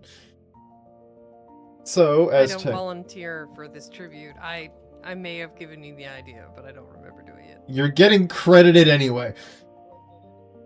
Wow! Congratulations! So yeah, as time goes on, and I stop suffering with my current hell of making a Fate Grand Order presentation that is currently 47 slides long. Sounds about right. Once I finish choosing how. Which one of the fates is that again? It is a single chapter in Fate Grand Order. A single chapter in Fate Grand Order. It's the gacha game. Yeah. But granted, each chapter is an immensely long length. For example, the chapter I'm making the presentation on is 25% larger than the normal version of Count of Monte Cristo. Unabridged? Unabridged.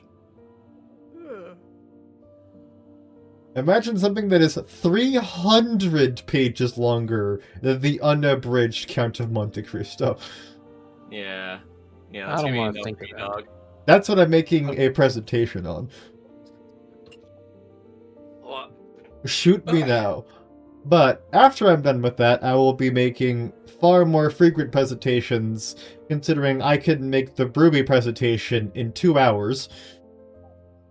Where I will be slowly introducing people into the world of Bleach and why it is my favorite anime for dozens of incredibly well-earned reasons.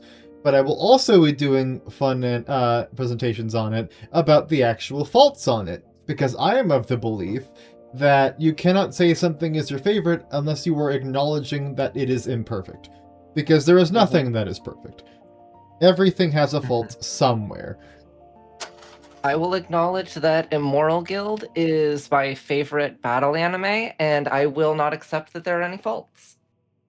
It is perfect. You have acknowledged that it takes a very particular kind of mindsets to accept the things that they are witnessing on their screen. Yeah, I saw that first episode.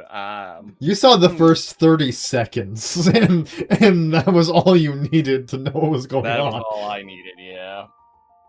Oh, the fan no. service gets so much more gratuitous later on. Oh, I bet Yeah. it does. It is very much not meant for children. So excessively not meant for children. Yes, Mia. I don't think most animes are meant for children. there's a very big difference between an anime that's like One Piece, where it's like adult things happen, but you can easily forgive it and ignore it, and Immoral Guild. Yeah, and Immoral Guild, I love that bit. Immoral Guild is literally like you gotta squint your eyes to see the line between Immoral Guild and literally just porn. Yeah, you're not wrong. Reminds me of a kid who like was starting to like get into reading like manga. So they decided to look up the top like 10 like best mangas or whatever that they wanted to read, and they asked like, hey, do you guys, like, this kid is like 8 or 9, they're like, hey, do you guys have a manga called Berserk here? Oh no! Not for an 8-year-old. I'm like, you know what? Maybe we can find something much more suitable for you. just let's build up your tolerance first. Honestly, my local library. Just saying. Hey kid, have you ever heard of this one story called Bleach? Exactly.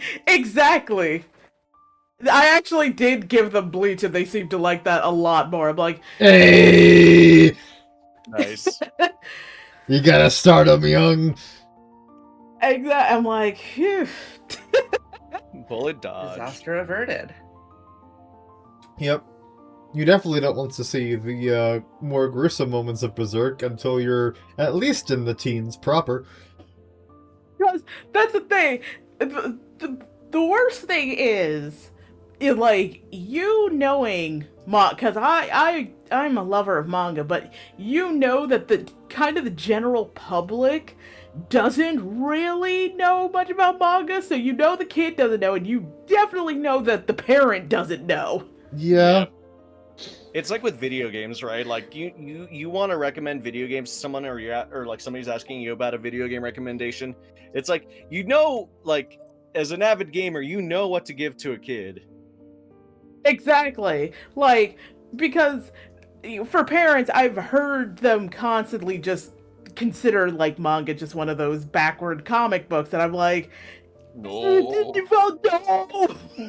See, that's the funniest part about that is even comic books really have like a limit of like, there's like a lot of comic books that you really should not read as a very young child. Yeah. There's a lot that deals with like more mature matters. I mean, like I was just gonna say, for like for like comic books, like, hey, which Batman comic should I read? Should I read the one called The Killing Joke? And it's like, no, child, no, don't read The Killing Joke. No, speaking as someone who, in the single digits, their dad gave them The Watchmen because it had a smiley face on the cover. What? Yeah, that was my first comic book, The Watchmen, because like my dad just saw it and it had a smiley face on it, and he just gave it to me for something to read. That's my first comic book experience. Oh no. Ooh, that's rough. Yeah, that's Exhibit A of this is not meant for children. That is Exhibit A. And half of it was like, I don't know what any of these words mean.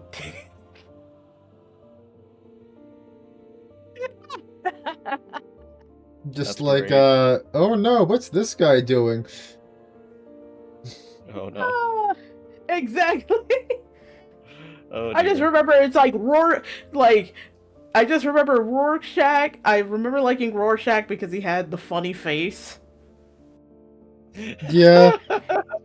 Yeah. Oh, that is definitely the child's way of explaining that. The guy with the funny face.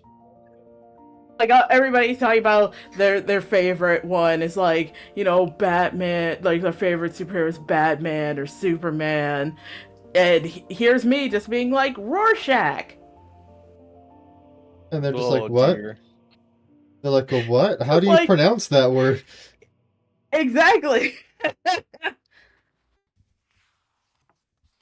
The Yoshi. wonders of not correctly being introduced into a community.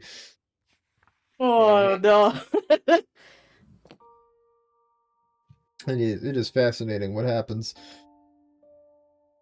It's fascinating how you can traumatize a child with just a few pictures. Yep. Exactly, and it's just like, oh, it has a smiley face on it. It's all right. I like how they clearly like barely took a glance at it and didn't notice the fact that the smiley face is covered in blood. Exactly. It's just one of those. Just here, kid. Just read this and be quiet for a few minutes. Read this and suffer. Just like if it'll get you to stop bugging me, then it'll do the job. Exactly. I mean, technically speaking, though, that is a great way to get your child to mature quickly. You don't want your child to mature quickly. Probably not. You don't want them to mature quickly, because then you're fucking them up down the road. Yeah. Not and that just like no, that is it. Don't Up until I graduated high school, all of my friends were several years older than me. I don't see the problem. When I was a kid, I was only around adults, so I didn't know how to be a kid. So yeah, no, not good. Exactly. It's not good. I am socially stunted now. I mean, how often do you really interact with children? Oh, you gave this child trauma. Oh no, he's traumatized. Trauma, it makes the bones grow stronger. I thought that was milk. No. Okay, I did. alright, I was so just about to say that. So keep Bragi away from children is what I've learned today. Hey, bones Don't give the kids. Don't give them berserk. excuse me, I would never give them berserk. I would always default to bleach. Always. It's okay. When I was like 4 or 5, I was reading medical textbooks. I've seen everything already. And again, when I was a kid, when I was like 6 or 7, I was staying up late to watch Adult Swim and like Inuyasha and stuff like that, not knowing what the fuck was going on. Same. All I remember is Kakome. That's it. Exactly. I mean, my first introduction to anime, I was so young. All I remember is that I was physically small enough to fit inside my brother's lap while he was watching One Piece. Well, that's just cute. I remember. Yeah. I remember my first one was Samurai Champloo. Oh, Champloo. Yeah. Champloo's a Champloo, that's it. Samurai Shampoo. Does he wash? No, he's a samurai. Samurai probably yes, Ronin no. Yeah, you're right. Yeah. They wash themselves in alcohol. Oh, they're not washing themselves. Oh, you mean the Ronin? Then yes. Yeah. Because it was that one, and then it went. For some reason, I jumped over straight to Helsing. Oh hell yeah! I love just hearing that you just like progressively get farther and farther into the single most based fucking takes any child should ever get into. Exactly.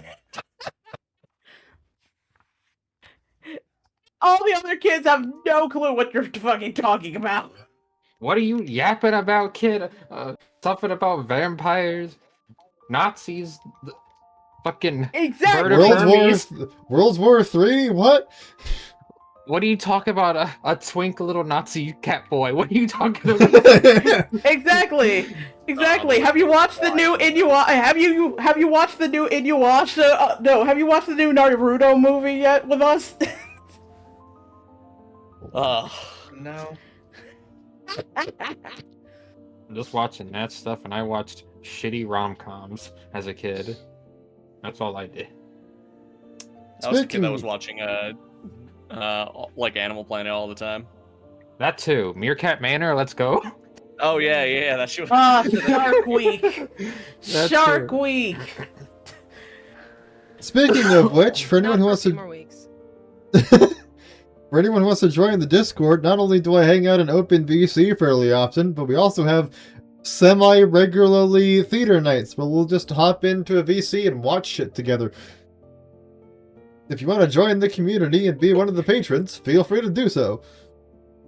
I need to continue subjecting people to a moral guild. Ironically, I was literally going to say that some plans that I had today got cancelled a couple days ago, so I actually was going to plan to watch a couple episodes of Immortal Guild and Ragnar Crimson in the Discord today. Nice. Ooh, we should totally watch a bunch of Immortal Guild. My condolences on Ragnar Crimson. That's so frustrating. Really? I love the fuck out of it. Really? I don't. Crimson is my favorite character because she's just such a rampant bitch. Yeah, unfortunately, that's the only good character in that series. That's the issue. Siren! How's it going, Siren? I don't see you often enough. I keep seeing you in your Discord's VC, but it's never at a time where I'm able to join you guys. Run, Siren, save yourself. Excuse me, she was one of the first voice actors. How dare you? No, She is a delight. Siren. I know. She got away. Save yourself, Siren, please. No, we miss you. Siren. No, it's okay, Siren. Hop in the VC for a bit. I'm about to make Grim and people watch more softcore porn. Wow, look at the time. Oh, look at the time. I gotta go play Peak with someone. Okay, I've made Grim watch Grim, have I made you watch the entire first season? Yes, you did. Yes, you did. Yeah, okay, so Grim has watched the entire first season. So Grim knows the amount of absurd writing, foreshadowing bullshit that is present through literally every single scene in Immortal Guild. Siren, I'm about to Grim, start as staying the writer, up. please vouch for this. Yeah, genuinely, like, this is completely unironically, the subtlety in its writing and the foreshadowing is genuinely concerns me. It is too good. Like, there are so many sequences where I'm like, I genuinely, like, you could reliably say this could be foreshadowing in the most innocuous way. Because it is so consistent with its details. Like, for something that definitely should be a shitpost, it does not treat itself like a shitpost. You hate to see it when it's a competent shitpost. It's just so beautiful. Siren, once a week, I swear to God, I'm just gonna abandon sleep for a night so I can hang out with you in a VC. I can get away with it. I don't have a day job, despite my best efforts to find one. Real. Yeah, the market right now is fucking ass. That's real. I think it's forever ass. I don't know if it gets better. No. I mean, I AI actually have somebody. AI is dying, so... That's Yay! Let's go! Not said, fucking fast enough. Yeah. Correct. Exactly. Make it go quicker. Just give me a gun then. And I hope they get bankrupt in the process. That's No. why. That's why it's a good dying. gun. Oh yeah, definitely. That's a given. It's literally dying because it's going bankrupt. Exactly. Because the problem. Generate and maintain, and I'm glad. Yeah. Yeah. Fuck them. See, the problem is that they kept trying to they promised this thing like the sun and the moon and the stars, and there was like Thank you no for the hydrates, logical Siren. way. There's no logical way that this thing could have ever done all the things that they were trying to make it do. Of course you are, Wisp. But yeah, Like, and see, the other shitty thing about it too is like, I just hope that they don't fucking bail out these fucking companies afterwards. You silly little man. See, the point of There's AI not was enough always money for you to do it. the point You of AI silly little person. was always so that we didn't have to do the things that we didn't want to do, like folding our laundry or taxes. I want AI for that. I don't want AI for writing a fucking book or doing any form of creation, because that's disgusting. It does all that poorly, just so fucking poorly.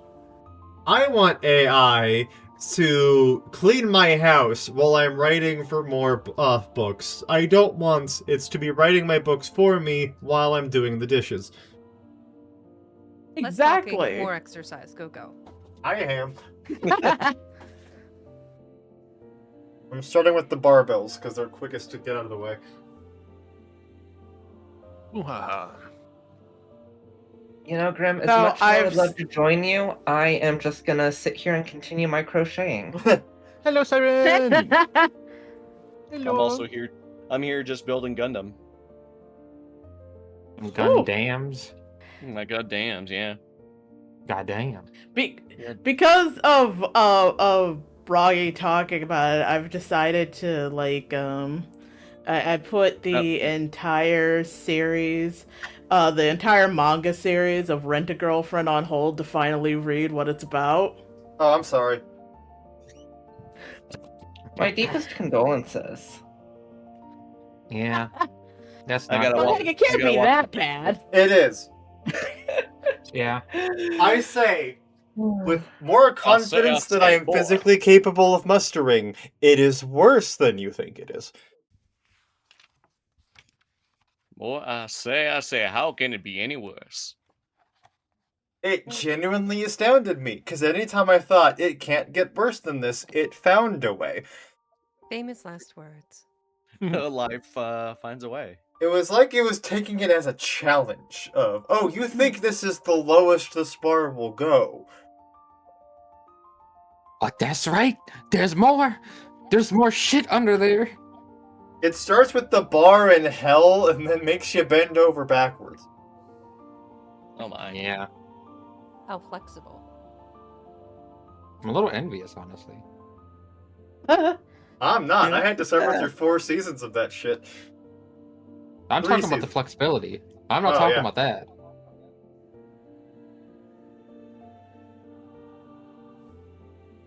Oh my.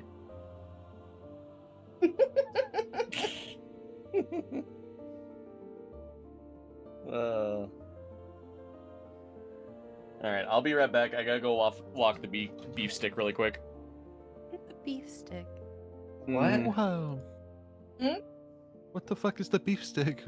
Oh, let me get a photo of the beef stick. Is it a Do you have a doggo? little wiener dog? It is not a wiener dog. Aw.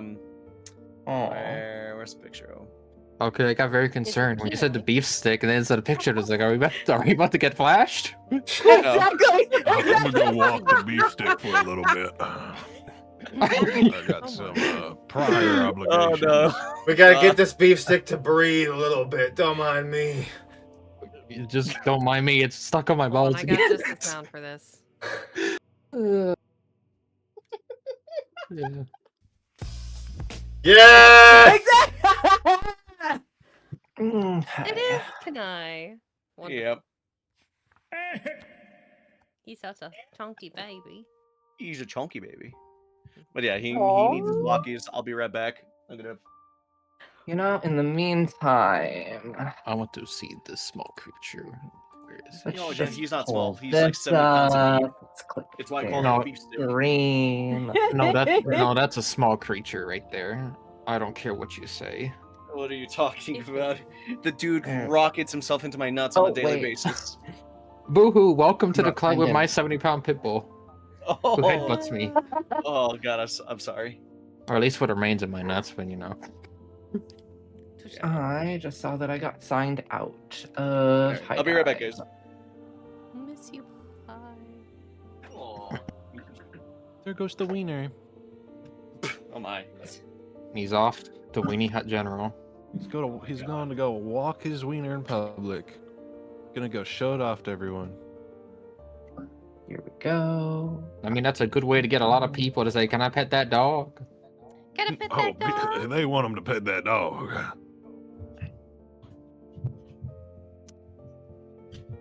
There we go. Got logged back into Hide. Ba-da-ba-ba-ba-bum. This and this and okay, Grim, I'm ready whenever you are.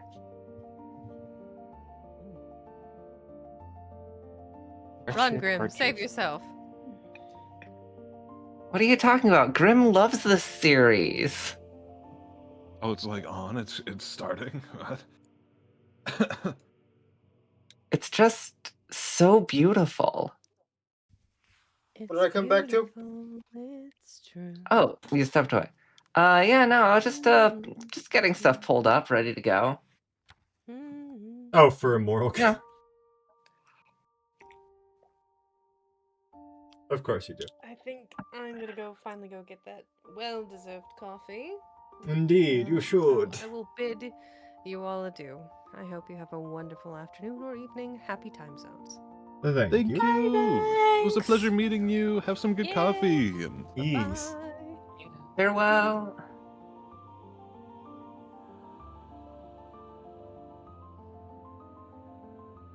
It's mostly calms down now. Ooh. Let's see if we can't get a raid going. What are our options? Who are our victims? See who's live right now.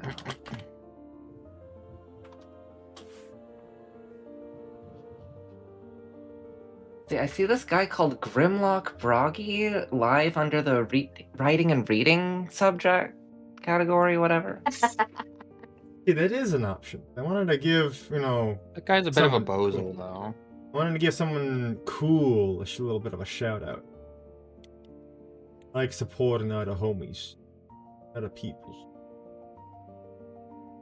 Better kiss your homies goodnight, too. Mwah. You know what? Thanks to that, I know exactly who we're raiding it into. Because of that? Yep. I'm a little scared now. Oh god. We are raiding into... Not when I don't have caps lock on. Cynthius. Who is a homie who is currently playing Hades 2. Who is quite possibly the gayest man I know. Oh, Wow. man. In that case, is it okay for me to give him a kiss then? Probably. Do you not kiss your homies goodnight? Yeah, just kissing a homie. I mean, yeah, but like, if he's gay, then I just wanted to double Listen, check. even if he's a boy kisser, he can accept when one of his girlfriends gives him a little kiss on the cheek too. Yeah. Just for support. Yeah. Okay. So yeah. Punch your homies in the throat goodnight. It's a sweet thing to do. I'm sorry, what was that? Punch them in the throat goodnight? Why? That'll certainly Because it knock helps him them out. sleep. I mean, Tucks them in. It drops them into bed. Sounds uncomfortable. It's not that bad. It's like that old thing where they got their little wooden blanket on and put stones on it? It's like that. It's not that bad. Me hunkering down for bed while it's -6 outside. Got my wooden blanket, my stone pillow, my gravel bed sheet. My mattress made out of floor. You have floor? The floor Wow, mattress you're goes well high. off. I just have some dirt. Ooh. And we have successfully raided